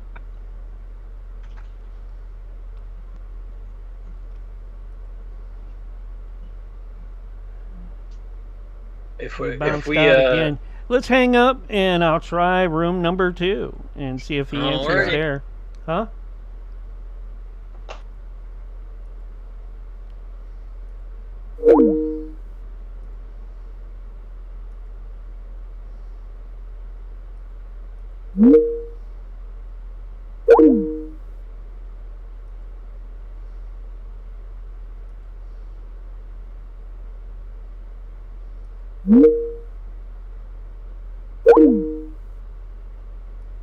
Nope, that ain't gonna work.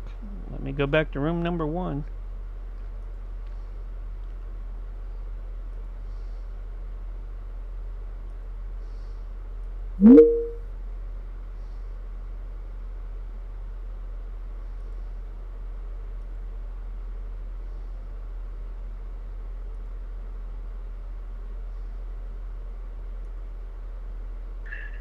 Yeah. Yeah, I couldn't get room number 2 to work. Let Doc know that, I don't know. I don't see Willie in at all. He's not lit up.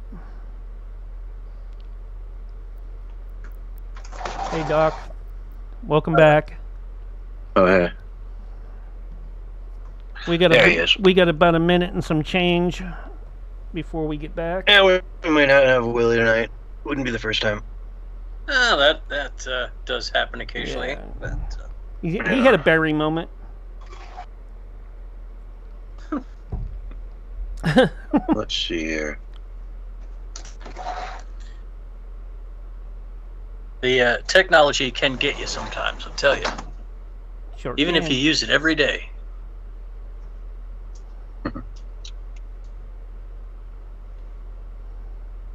I'm one of those people that I know how to use the technology, but it generally doesn't like me, so we have disagreements. Yeah.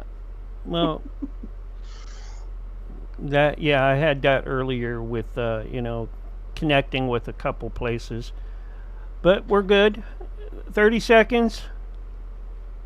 I think John's trying to call him. No, what? No, I'm not calling Oh, I anybody. thought you were trying to call him. I'm trying to read through this article here. Okay, here's your countdown. 5, 4, 3, 2, 1. And you're live and on the radio side for second hour right now. Hello, everyone, and welcome to hour 2 of the Censorship Sucks Roundtable Radio Show, where I'm hanging out tonight with Doc 420. What's going on, Doc? Not too much. Just losing money on the Colts. Well, I don't know, man. That's what I get for gambling. It's my fault. Yeah. Were they the underdogs or were they the favorite? Did you get points, or how did that go down? Yeah, the Rams were favored by 3.5, and I thought they were going to win, but I thought the Colts would cover, and they didn't. So Okay, that's how it goes sometimes. Easy come, easy go, right? Well, I'd be more appreciative if it would come a lot easier. That would be nice. Well, that's why you're in the cryptos. Yes, holding steady. Got some big stuff coming in the fourth quarter, hopefully. Fingers crossed. Yeah, what's the latest on the markets out there? I know you like to give us an update now and then. What do you got going out there? What's Bitcoin at nowadays? I think Bitcoin's sitting around 110, 112,000. Had a nice little dip this last week. Some of the economic indicators weren't great, and so they took some profits. Some of the big boys did, but the market's doing okay. It's been a little odd this year because money hasn't been as free flowing as it has been the last 10 years, and there's a little more focus on real businesses this cycle around. So that's nice to see. But ultimately, I think that the big thing everybody's waiting for is the government regulations and the new ETF funds that everybody's trying to get approved through the SEC while they have a favorable administration. Those are the two big factors coming late in fourth quarter. Everybody's really, really thirsty for it. There should be a lot of action later in this year. Yeah, let's keep an eye on that. We'll have to bring up the subject as interest allows. As it's as news develops and things are occurring, we can get into all that stuff. But let's talk about something. A dude in Michigan drove a truck into a Mormon church and then got out and started shooting people. Yeah. And apparently two kids are dead, along with a handful of other people as well, and the shooter. So Grand Blanc, Michigan, 50 miles north of Detroit. I believe it was an LDS church, right? Yeah, Mormon. Yeah. There was another one at a casino in Texas, and a third one as well that just happened in the last day or two. Yeah, in North Carolina, there was a coastal restaurant that was shot up as well. The one in Michigan and the one in North Carolina were both 40-year-old Iraqi war veterans. I don't know about the one at the casino, but these two attacks speak to a problem that we have. There's a lot of veterans that are suffering out there, and when you're suffering and you're lonely and things are not going your way, and you have some of the problems that many soldiers do, things can go bad very quickly, and you can make very poor decisions with your life and others' lives. And I hope this isn't something deeper. I hope this is just a man who lost his mind because of things with the military, and it's not something more vile. But I don't know. It really concerns me. I have a lot of friends in this age group. I had a lot of friends that when the towers came down in 2001, went into the military, did lots of tours in Iraq. I have a real good friend that did 3 tours as a National Guardsman over there guarding water trucks. And his life coming back home it took a while. It took 2 years for him and his wife to finally get things fixed and straightened out. Fortunately enough, they did, but most folks don't realize how tough it is for these guys. And a lot of them have done a lot of time in the military and are not getting treated well. And it's I don't know if that has anything to do with it, but it does always come to mind when you see things like this. Yeah. In a church, though, man, why go blow? I mean, Mormons are pretty cool people. I mean, they're nice people. They stick to their own, but they're not bad people for the most part. Yeah. Yeah. I mean, they stick, like you say, they stick to their own. They'll help you out if you're in trouble, if you need something. I mean, if you're a brother in need, hey, man, they will help you out. It's just a shame, to go shoot up a church like that is just really what's offensive about it, Yeah, very much so. It makes me wonder if this guy, in the last couple months or so, something happened that he fell in with some of these online groups that have been radicalizing terrorists throughout the country. I know the FBI put out a thing about it. I don't know if the folks on air heard about it, but the nihilistic violent extremist groups, they talk about them targeting children, but the reality is they target anyone who is lost, listless, and wandering and needs something to grab onto. And one of the guys that set himself on fire last summer, protesting Gaza, was connected to some of these groups. So you gotta wonder what's going on that we have so much of this happening if it's not connected to that in some way. Yeah. And, the psychotropic drugs is a big issue. They're especially amongst prescribing vets. Yeah, especially amongst vets. Yeah. Yeah. There's a lot of people on these things, and they're not good for you in any way. They lead to a lot of horrible things that people are doing to themselves, to each other, to random churches, to random restaurants, random casinos, where they just think it's okay to kind of go in and kill people. I don't know. I'd love to see RFK Jr. look into that a little bit too, like just how dangerous are some of these drugs. Well, we know that they don't work. The companies that make them have come out and said point blank they have no idea why they work for some people, and that the whole idea of chemical imbalance is false and doesn't exist. So that's come out in the last 3 or 4 years that was the case. And so you got to ask yourself, then why are so many people being put on them if they don't actually know why they work and they're not actually doing the thing that you say they were for, correcting a chemical imbalance? Then why are you putting so many people on them? You really have to dig in and ask that question. I tell you, there has been one person I know who's kind of done a breakdown of what they would classify as mass shooters. And there's only been 200 of them that fall into a strict guideline for this. But out of those 200, a quarter of them were on these medications. Mm-hmm. That's a lot. Something's going on here. So I agree. It would be one of those things that RFK could definitely look into and certainly provide some light for people. 100%. Yeah. And I don't know, after Charlie Kirk, everything changes, right? The whole world's different now. Yeah. We're just not putting up with any of the crap that we were before. Hey, well, and then look who we got in the room now, guys. Oh, Willie, there he is. Yeah, he messaged me earlier that he had a flat tire, but he got in. Yeah. Your pin up? Hey, we're Bullhorn Barry yet. Bullhorn Barry. Hey, Willie, the adults here, we're talking about important things. Okay. Yeah, if you'd like to join us, you can talk about what's going on in your life, but just don't start asking a bunch of people that ain't here where they're at. Okay. Yep. Well, hey, look here. I got goings on too, man. Hey, they important stuff going on in the world. Hey, that's that Doc 69. Hey, Doc. How's it going there, Willie? Hey, man, I love you. Oh, hey, you smart, man. I tell you what, you are a credit to this show. You are the smart one, man. Hey, I tell you what, and you're That's handsome scary. too. No, hey, I seen pictures of you, man. Hey, you're a good-looking fella.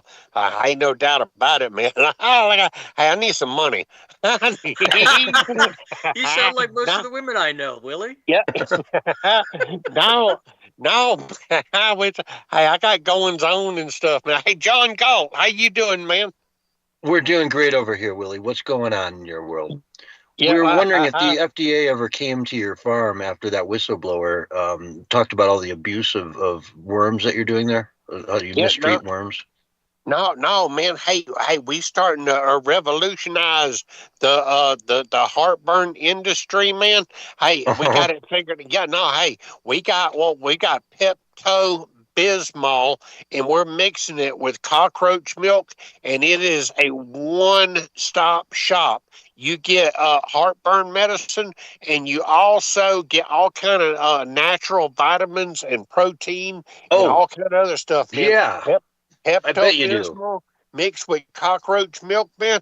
Hey, and what we're doing too, hey, we got this revolutionized, that cockroach milk. Hey, y'all Googleize it out there in Radio Land. Hey, these folks here on the radio show, they already know about it, but hey, cockroach milk is nutritious. And I got it figured out where I don't even milk them no more, man. Hey, Willie, hold on here. I heard that Terminex just put a paper out about you saying that it has a lot. All your cockroaches that you've been using have that there's chemicals in it to kill them. No. What are you doing, man? Willie? What are you doing? No, hey, that's the beauty of it, man. No, hey, we import. That's chemical. Those will kill people too. No. You about done where I can talk, man. Hey, look at here. You run your mouth too much, man. Hey, look at here. Hey, we import these cockroaches from Venezuela, and they are clean.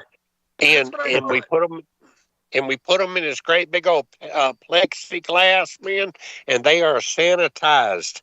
And we monitor them, and we feed them like they're supposed to be fed, man, and we keep them clean. Hey, I'm telling y'all, man, y'all think I'm all nasty and stuff, man, but y'all can Googleize it, man. Hey, they are very nutritious.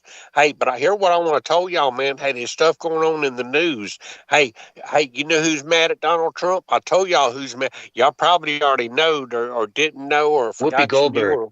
What? No. Hey, I tell you who's mad at Donald Trump. Pokemon. Pokemon. Yeah, Pokemon. Hey, I ain't even making this up, man. Do you mean Pokemon? Yeah, no, hey, Pokemon. Hey, y'all know it's a game, right? That folks plays on their phone and stuff, man. And they go around to like, churches and post offices and place like that. They hole up in their cars and they catch Pokemonses. Hey, and and I decided to use the Pokemon logo and the Pokemon song and talking about we gonna get them all. That was pretty funny, I have to admit. That was pretty funny. That's a true story, man. I ain't making it up, man. Pokemon has done sent Donald Trump a cease and desist order to stop using their Pokemon music and all that. That's not how the internet works. That's not how the internet works. I wouldn't tell them, no, man. Hey, look at here. Hey, the other stuff going on in the news, man. Hey, Greta Thunberg, man. Hey, her. she got done kicked off her boat, didn't she? I think Willie has a crush on Greta. No. That's what I think. Oh no. Hey, she's pretty, man. She pretty. Hey, but here's the thing about it, man. If y'all look at pictures of her today compared to like a month ago, she done gained some weight, man. I ain't gonna lie. Well, she's been on that flotilla for about a month now. I mean, she's probably eating all the food they got there going to the Hamas. Eating nothing but MREs.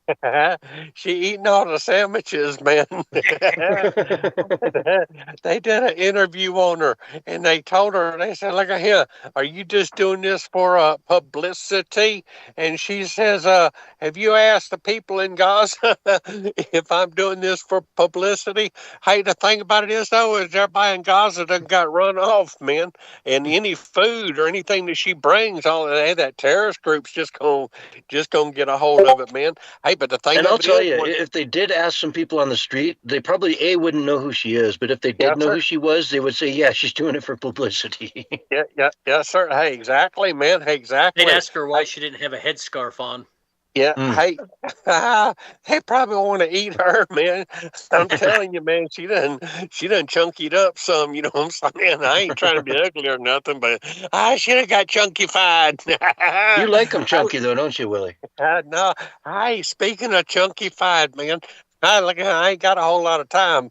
Hey, but there's goings on, man. Hey, Aunt Mama Lou, she's still missing, man. Hey, y'all know her boat got blowed up or whatever, but I ain't sure if she got deadified or not, man. But I ain't heard from her. We need to be hearing from Aunt Mama Lou. Hey, but her sister's come over, man. Her sister, y'all know about her sister Bethany. Well, we call her Methany. Methany, she's in jail right now, man. Hey, and she got these other sisters. Was she hanging out with the ICE agents or the Antifa members attacking the ICE agents? Is that why she's arrested?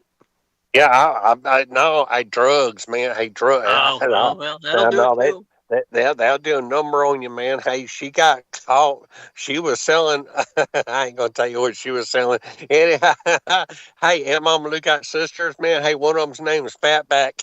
I call her Fatback. Hey, Fatback. Hey, it ain't cause she chunky or nothing, man. Hey, it's just cause she like Fatback. They used to eat a lot of Fatback growing up, and she eat all the Fatback. And they say, "Hey, look at her. Here come Fatback." She got another sister called Chicken Feet. Cause she eat all the chicken feet up, man. Hey, and chitlin, she got another sister called Chitlin. Hey, cause she like chitlins. Y'all know what chitlins are, man? Hey, them chitlins are some good eating. They're innards. Yeah, innards. Yeah, that's what they are, man. Hey, the fancy people call them chitterlings, man. Hey, but no, hey, Fatback and Chicken Feet and Chitlin, they come over and they wanted me to help. No pig knuckles? Yeah, you gonna interrupt me some more, or what's going on? What about jowl? Hog jowl? Yeah. Hey, no. Hey, I ain't got a whole lot of time, y'all. Now, come on. Whatever happened to the rapid pasadilla? Yeah. Hey, Fatback and Chicken Feet and Chitlin, they come over and they wanted me to help get Methany out of jail, man. Hey, I told them I wasn't going to do it. Did you just say bat's feet? Hey, I'm out of here, man. Hey, y'all have a good night. Bye. Oh, Willie. Oh, wow. All right. Wild one down there tonight. I don't. Okay, that was interesting. You just up and left there mid-sentence. You never can trust those Willie. farmers. You got to watch out for them. Willie's insane. He's insane. Anyway, left us with a few minutes here of radio before we go to break. So let's talk a little bit about Quantico. On Tuesday, Quantico will be hosting hundreds of generals for a big meeting. Pete Hegseth ordered all of them to come back to D.C. for a big meeting, and Donald Trump will be speaking there. I don't know if it will be public or if it will be held, behind closed doors, and then they'll just leak everything later. But apparently he's going to be bringing in a new warrior ethos. And this kind of ties into another big announcement that's coming out in the next few days regarding the Middle East. Trump says something huge is coming up in the Middle East. Big news. We don't know what it is, but it'll be interesting to keep our eyes out and keep an eye on that. I don't know. You want to make some predictions? Well, I think he's probably going to announce some sort of deal, some sort of peace kind of negotiation situation. There's been some rumors floating around. He released yesterday or today a 21-point plan. The 21-point plan was basically set up for what he wants to see happen in Gaza. And then there's been some leaked information about possibly Tony Blair being put in charge of the Gaza rehabilitation. So I think it's probably going to be connected to some of that. That's what I would assume. Yeah, and I heard something about an Arab multinational peacekeeping force that will be put on the ground there in Hamas. Yeah, or in several Gaza. several different countries involved in trying to keep the peace, essentially like a pan-Arab force, essentially, that will keep kind of the peace. But it's what this sounds like to me is a bunch of globalist gobbledygook. It really does. Like, you're going to put other Arab countries in there, and you're going to put Tony Blair in charge, and you're going to do this, and you're going to do. I don't know if that's all going to work out. It all depends on Israel, doesn't it? I mean, if Israel doesn't want to go along with it, what are we going to do? Stop paying them? I mean, Tony Blair, good luck. Because he was so successful in England. It sounds crazy. I don't know what's going on, but there's things afoot. I bet this, meeting, all these generals coming together is really significant, and we have no idea, even the tip of the iceberg on that one. Them all. Oh, yeah, right? Gives them all a loyalty test and give them if you can't complete your physical training test, then you're kicked out. That's what they should do. Yeah, so I don't know. It'll be interesting though. I bet this is it's never happened in my life that I can recall something like this occurring. So it should be worth keeping an eye on Tuesday over at Quantico. But folks, we got to take a break. This is the Censorship Sucks Roundtable Radio Show, and we will be right back after these short messages.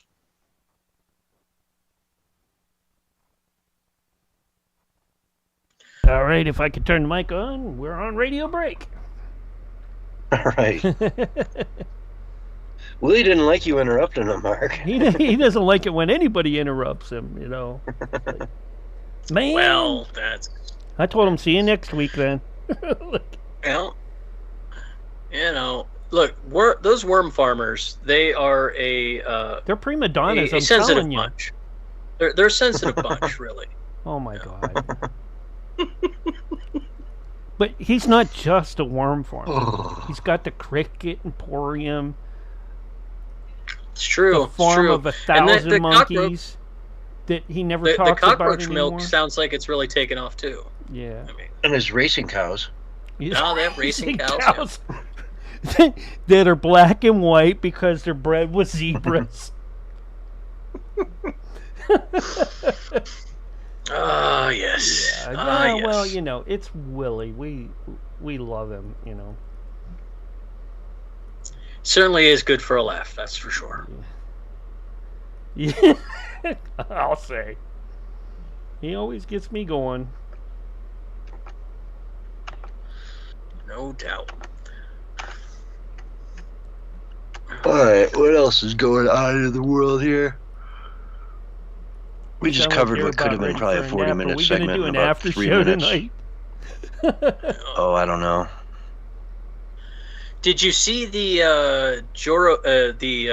ex-Soros fund manager get indicted on some crazy sex dungeon charges? I don't know if we want to talk about that, but that was crazy. Wow. I read some of that and I was like, this seems like you probably should dig a little deeper into what's going on here. He did some terrible things. Do you remember his name? It is here. Let me see if they have his name. Come on. All right. It's Howard Rubin. Okay, no, I don't think ring a bell. He was ran the network from 2009 to 2019, recruited women to engage in certain arrangements for money, and instead subjected them to torture and force. Yeah, it was well, that's some probably text frowned on. Yeah, especially getting caught. They don't like you getting caught when you're up there. Yeah, that part. Yeah, that's the part that they frown on, really. Any updates on what's going on in Portland? You said you had a live stream open. Is it going? I didn't see crazy? any. I haven't seen anything pop off yet. They're really just doing a bunch of yelling and screaming.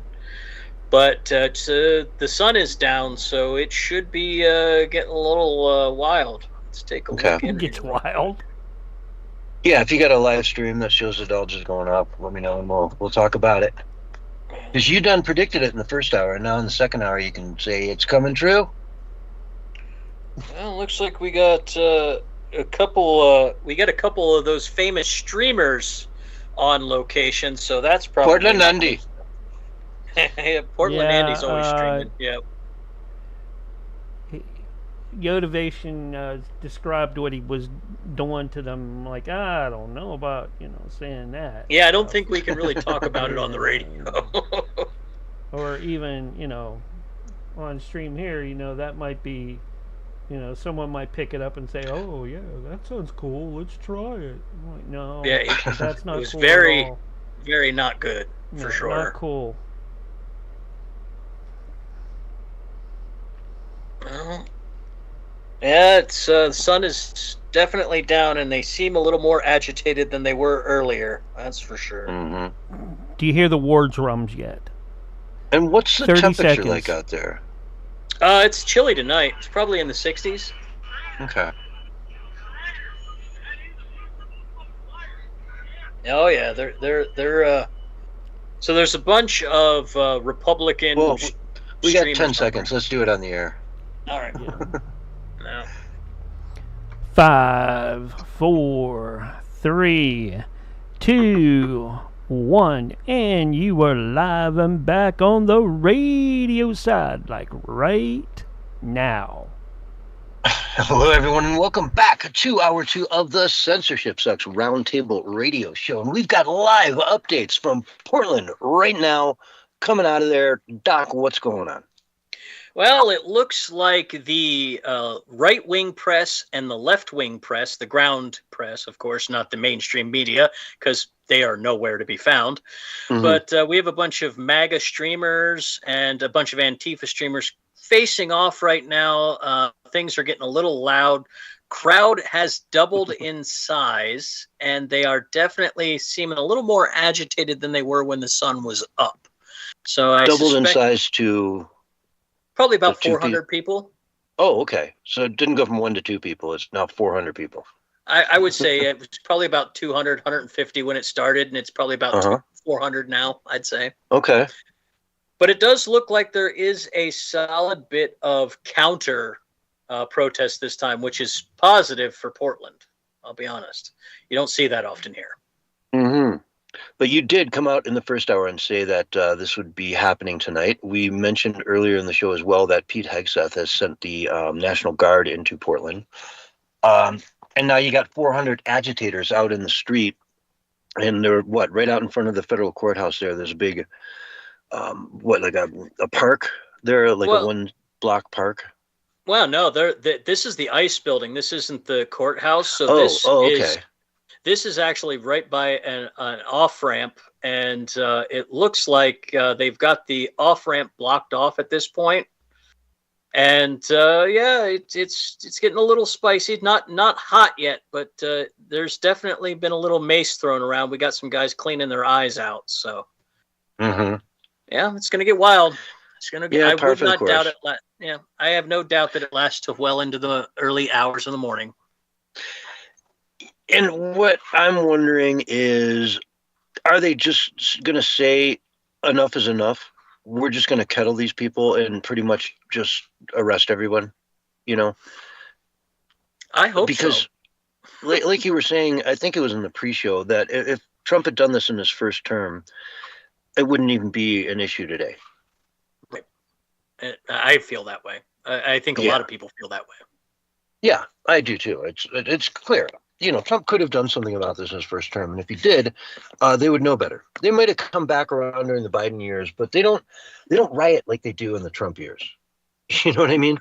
When Biden's in office, they don't go out in the streets and just start burning it all down. They do that when Trump's in office. Yeah, what they really focused on, as far as I can tell, being out here, is that they focused on infrastructure attacks during Biden's administration, train derailings, energy stations, that kind of thing. That's what they really focused on during Biden's administration, creating low-level chaos that they couldn't be connected to. But they really like to make a show of things when a Republican is in office. Yeah, which is, to say that we're going to see a whole lot more of this over the next few years. Yeah, if it's not nipped in the bud right now, if they don't just put it to bed right now. Absolutely, which is what they need to do. If he doesn't go in and stomp it down right now, it's going to persist for the next 4 years. Absolutely. So we'll see. Keep an eye on Portland tonight, guys. If you got a favorite live streamer, can you mention a couple ones that are out there right now? I imagine what Andy knows isn't going to go anywhere near this. Portland Andy is my favorite one for the Antifa Portland Andy. He has, he has a lot of connections and knows the right accounts to follow, so he gets a lot of on the ground stream stuff. But there's also another guy that's streaming from the right guys that are on the ground. I can't remember what his name is, but they're both on Rumble. The one guy's right on the front page, so if you go over to Rumble, you can check it out there. And there's a couple guys on YouTube as well. And honestly, Portland Andy has like multiple streams up at any given time, so it gives you a good perspective from all the different angles. He's also covering the Texas one as well. Oh, there's a Texas one going on too. Well, there you go. Hey, you got to diversify your riots. Yeah, that's right. Oh boy, it's wild times. Yeah, it is. Now, you mentioned before the show as well that one of the subjects you had, an interest in speaking about would be some of the things that are happening in Israel and Gaza. Well, it's really where I think we're headed. We kind of touched on it a little bit, but Trump did release this 21-point plan for achieving peace, quote unquote, in Gaza. And it's kind of this plan where it really sounds like remember when he shared that meme of Trump Gaza, and it was, everybody having a good time on the beach, and everything was beautiful and it was nice. That kind of sounds like this 21-point plan, like what he wants to do. They want to do things like de-radicalize, create terror-free zones. You want to redevelop the region for the benefit of the people. He said he wants to allow people to stay if they want. The people that have left will be allowed to come back if they want. So those are some things that, I think Israel is going to resist.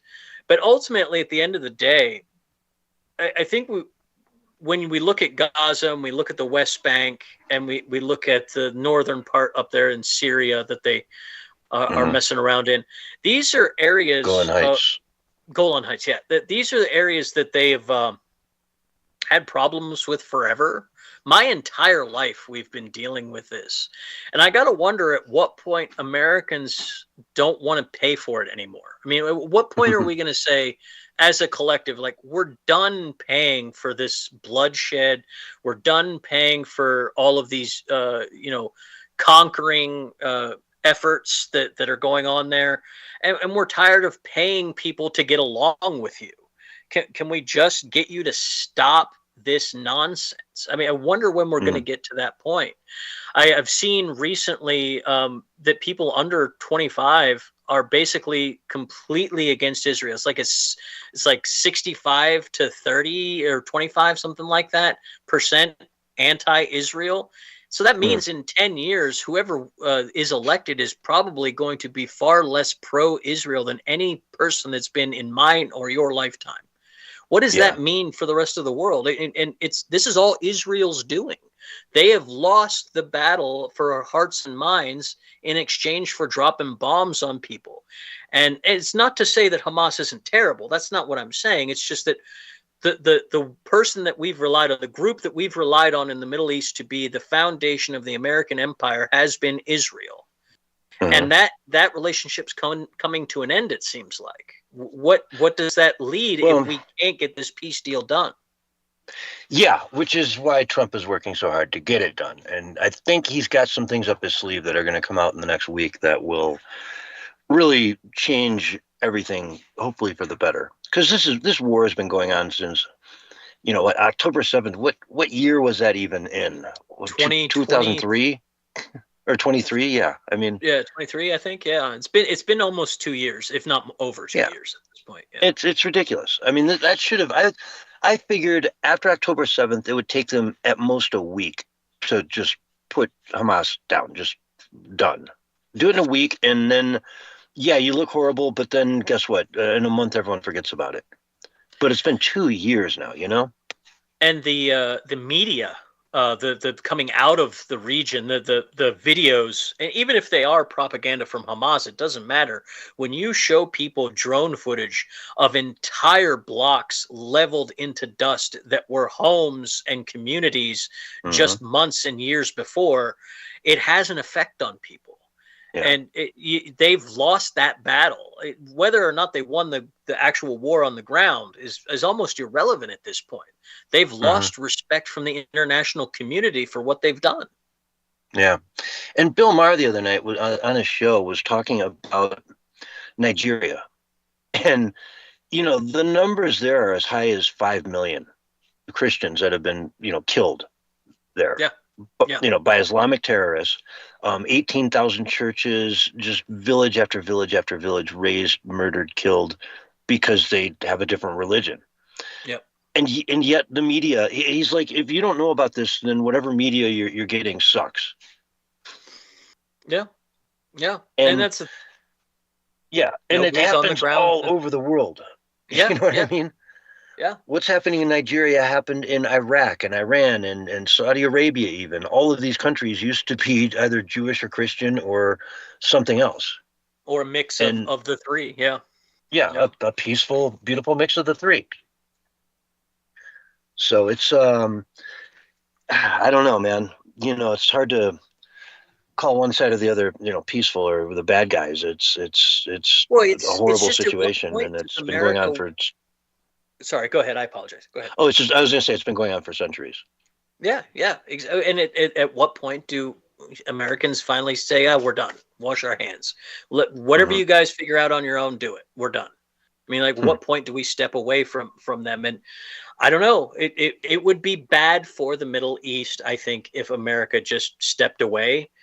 But I also don't like the empire. I think the empire is bad for America. So, I mean, we're in a very tumultuous period with the Middle East. And I think the possibility that Trump could get some kind of lasting deal where everybody in the Middle East is kind of on the same page, like, hey, we want to stop this constant bloodshed and develop our resources and grow financially, that would be... he would deserve the Peace Prize for that if he could get it done. Yeah. Sure. And tie it all to economic success, right? Tie it all to open markets and freedoms and get them motivated like that. I think it was one of the guys at the UN from the Middle East said that was like one of the key parts of Trump's plans, was that there was the carrot and the stick with it. You know, you're either on the team that is pro world freedom or you're against it.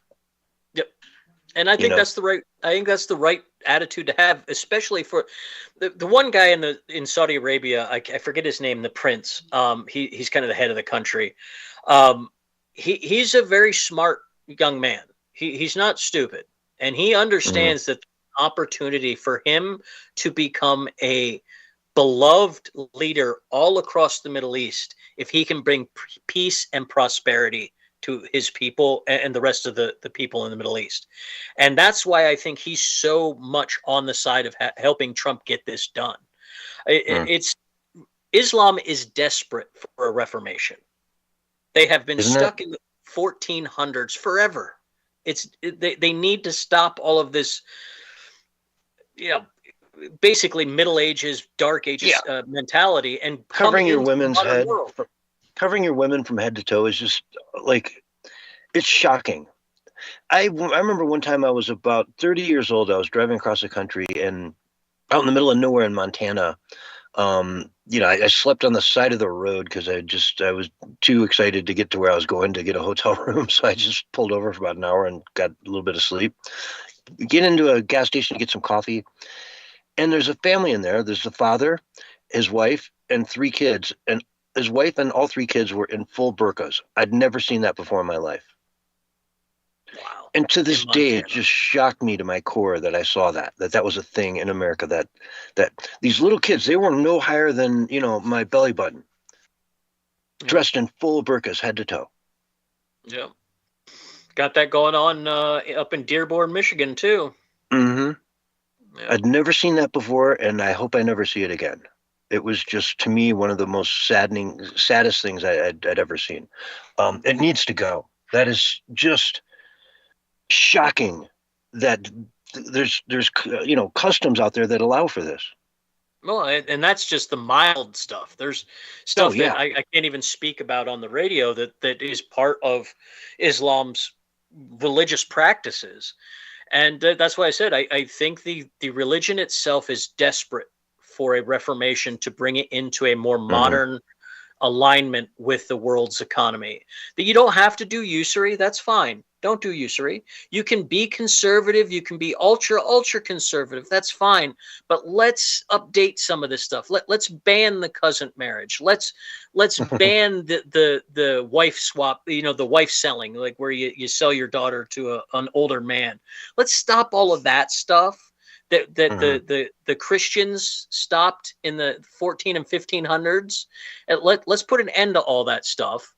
And come into a more modern time with your religion, and it would help everyone. It would help the world, and it would help their people.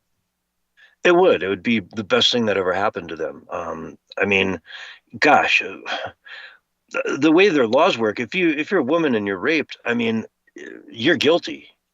Yeah. You're pretty much the one who was in the wrong here, and it's almost impossible to flip that in an actual court of law. In a Sharia court of law. Correct. And now they're bringing that into London. They're allowing certain parts of London to, allow for sort of an arbitration, is what they bill it as. But it's just terrible. Sharia law. Yeah, it's just, you go down to the mosque and, they're allowing it there in certain areas that you can just go down to the mosque and, arbitration, but it's just, them following the Quran to the letter of whatever they judge you for and what punishment you get. That's terrific. In 2025 in London, that just seems a little out of place. I would say so. The whole religion, like I said, it's me and my friend. I have a good friend who's becoming an Orthodox Christian, and we've been talking about the religions and discussing them, philosophically on our Wednesday show, Hump Day Potpourri. Check it out, Rumble and Odyssey. But we discussed how the Reformation, what the Reformation did for the Christian church, allowing it to get past the point that it was stuck in with the way that the church kind of controlled politics in the mid 1500s. If the Islamic religion can do that, they actually can shift the entire trajectory of Islamic people all over the world. Yeah, I mean the planet, for that matter. Like the banning of cousin marriage and forced arranged marriages under Christian rule in Europe basically is a foundational reason for Western culture. That allowed a explosion of intellect decades later that led us to the Enlightenment, led us to exploration, led us to all of the things that we have today. Now, some of them are bad, sure, but I mean, there's always a little bad that comes with the good, but we are wealthier, we are better off as individuals than we've ever been in history as far as economic prosperity. That would be great for the rest of Islam to be elevated. That would get rid of all of these countries that we have to send money to. It would get rid of all of these places we have to support all the time because we need their minerals. They would be able to support and protect and run their own countries for a change. And that would be, I think, the only way we actually get to some sort of world peace. I mean, quote unquote peace. There's always going to be conflict, but yeah. It's the fanatics out there that are always the troubled ones, Right. Yeah. It's the people that take everything too literally and get caught in this wild stuff. But it'd be good to see that. Will it happen in our lifetimes? I don't know. I've been around here for a while now. I haven't seen Yeah, one I'm not going step. to hold my breath. I'm not going to hold my Yeah. breath. No. I haven't seen one step from anything that would point to that. But, these are the types of things that sort of come out of nowhere and have lasting ramifications, Yeah. And it's just one day they wake up, have an epiphany, and there it is. Well, and if there's anybody that can really shake up the box and create activity that changes things, it's certainly Trump. He knows how to break the narratives. He certainly has a will with words that is not nearly as recognized as I think it should be. The guy is very gifted communicator, despite not being an eloquent speaker. His mode of communication is excellent. He's able to convince people of things that they wouldn't normally accept, and it's a pretty amazing talent, actually. Yep, it is. So, I don't know. Let's see what else is going on in the world. I don't know. I can talk about Jimmy Kimmel, but really, who cares? I guess he had some huge number of people that watched his return, and then it's down like 70% since that number, and it's just going to keep going down until it's right where it was before, and they're going to be stuck with the same question of, do we just cancel the guy now? Because really, at the end of the day, they gave him the excuse when he was such a prick about Charlie Kirk, and so just callous, and rude and just a jerk about it all. That was their, out to say, hey, dude, just go away. Once and for all, go away. But, all this storm of opinions and all these people on social media screaming bloody murder about it, censorship, censorship, censorship. So he's back, but I don't see it lasting. I don't know. What do you think? Well, I know his contract is up in October next year, so I would imagine it doesn't get renewed. I would imagine they'll just kind of let it die and on the vine and pull the show at the end, or give the contract to somebody else. But what I really am upset with, I'm really upset with ABC. I think they folded because of left-wing violence. I don't actually think they were going to bring him back until one of the affiliates got shot up a couple days later, and then immediately they turned right around. I think there were affiliates giving them pressure because these affiliates got attacked by the left-wing violence, either directly or threatened. And I think it's very disappointing. We have a lot of weak-willed people in charge of some very powerful companies and apparatus, and part of the reason why we're here. Yeah, it is a big part of the reason why we're here, because honestly, the media has been, they just keep saying that same quote. You think you hate the media, but you don't hate them nearly enough, right? Yep. It comes up all the time, and it's so true. You just keep hearing one low after another, and just straight up insult to our intelligence when they talk about some of this stuff. I mean, it's like we are not living on the same planet, and they just make stuff up. It's shocking. NPR, man, I had the misfortune of listening to them last week for a little bit.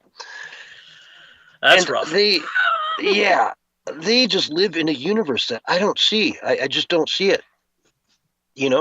Trump is not this like horrible, evil man.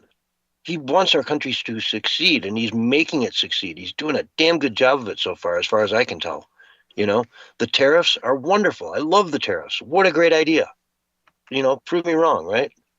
Yeah. Well, they've worked so far. I mean, there are some things with the economy that aren't his fault, that he really can't control anything about.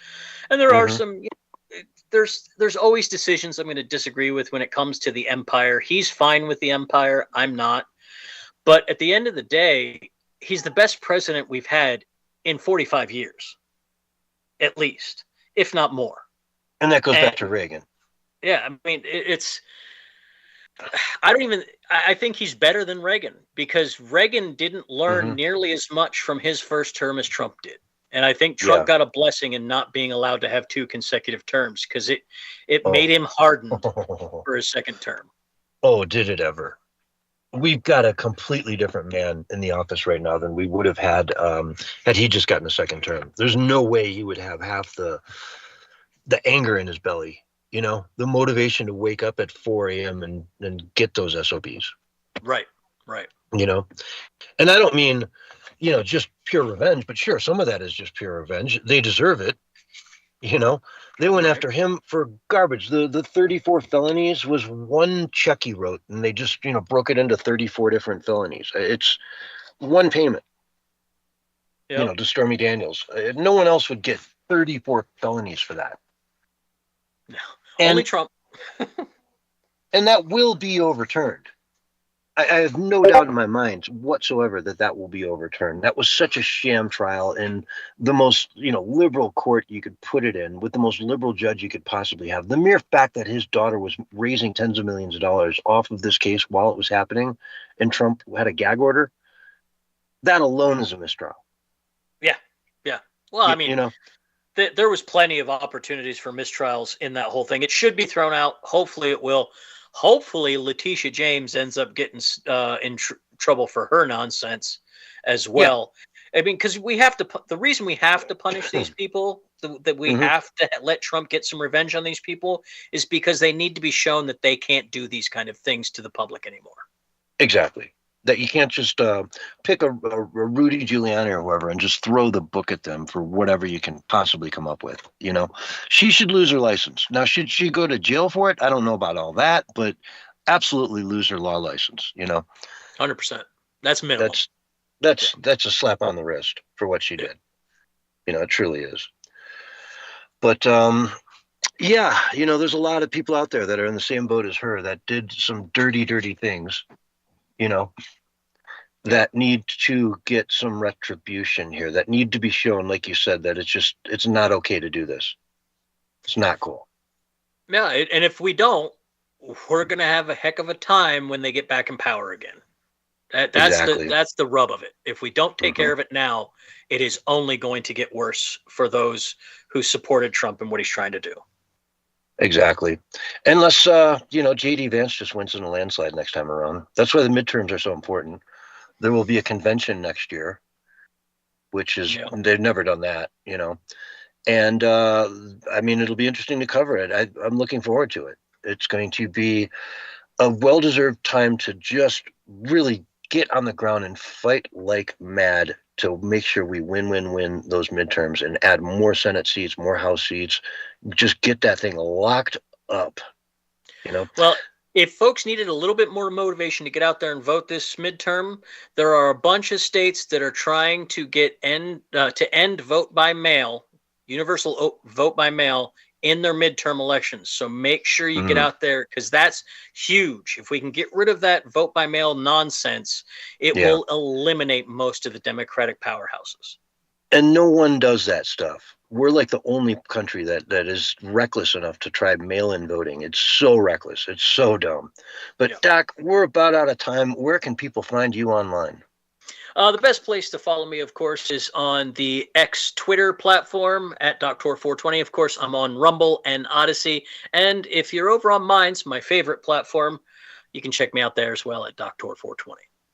And that is DOCTORE 420. That's correct. All right. Just want to make that clear. Folks, this is the Censorship Sucks Roundtable Radio Show. We are all out of time. I want to thank each and every one of you out there for listening. We appreciate you so much. And, you know, we just love having this opportunity to come into your home, into your car, into wherever you are, and just talk to you for a couple hours about what's going on in the world. So thanks for listening. We're going to wrap it up right here, and we will see you on Wednesday night at 6 o'clock p.m. Eastern Time. All right. Great show, guys. Excellent. All right. Yeah. All right. We'll talk to you later, guys. You guys have a good one. All right. Thanks, Doc. I guess no after show, right? Yeah, I'm gonna knock out. Yeah, that sounds good to me. You know, let me stop everything here, and yep, I'll call stream here in just a minute. Thanks everybody out there, and for tuning in tonight. Appreciate each and every one of you. Yeah. Got me right there on the camera. All right. Let's host over to if you're on if you're on Kick. Who Let me. I always host over to the Great Conspiracy. I'm gonna give him a break tonight. I'm gonna host over to Donna Bunny tonight. All right, let's for Kick and Great Conspiracy. I'll host over to you on D Live. Look out. All right, so folks, I'm getting ready to end stream here. Stick around while I do that. And thank you all for tuning in. Appreciate each and every one of you. Adam Bombs, thank you for the raid earlier. We're gonna take it out. All right.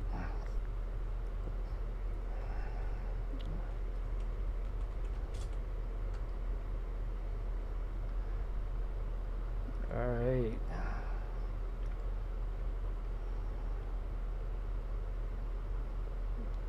And for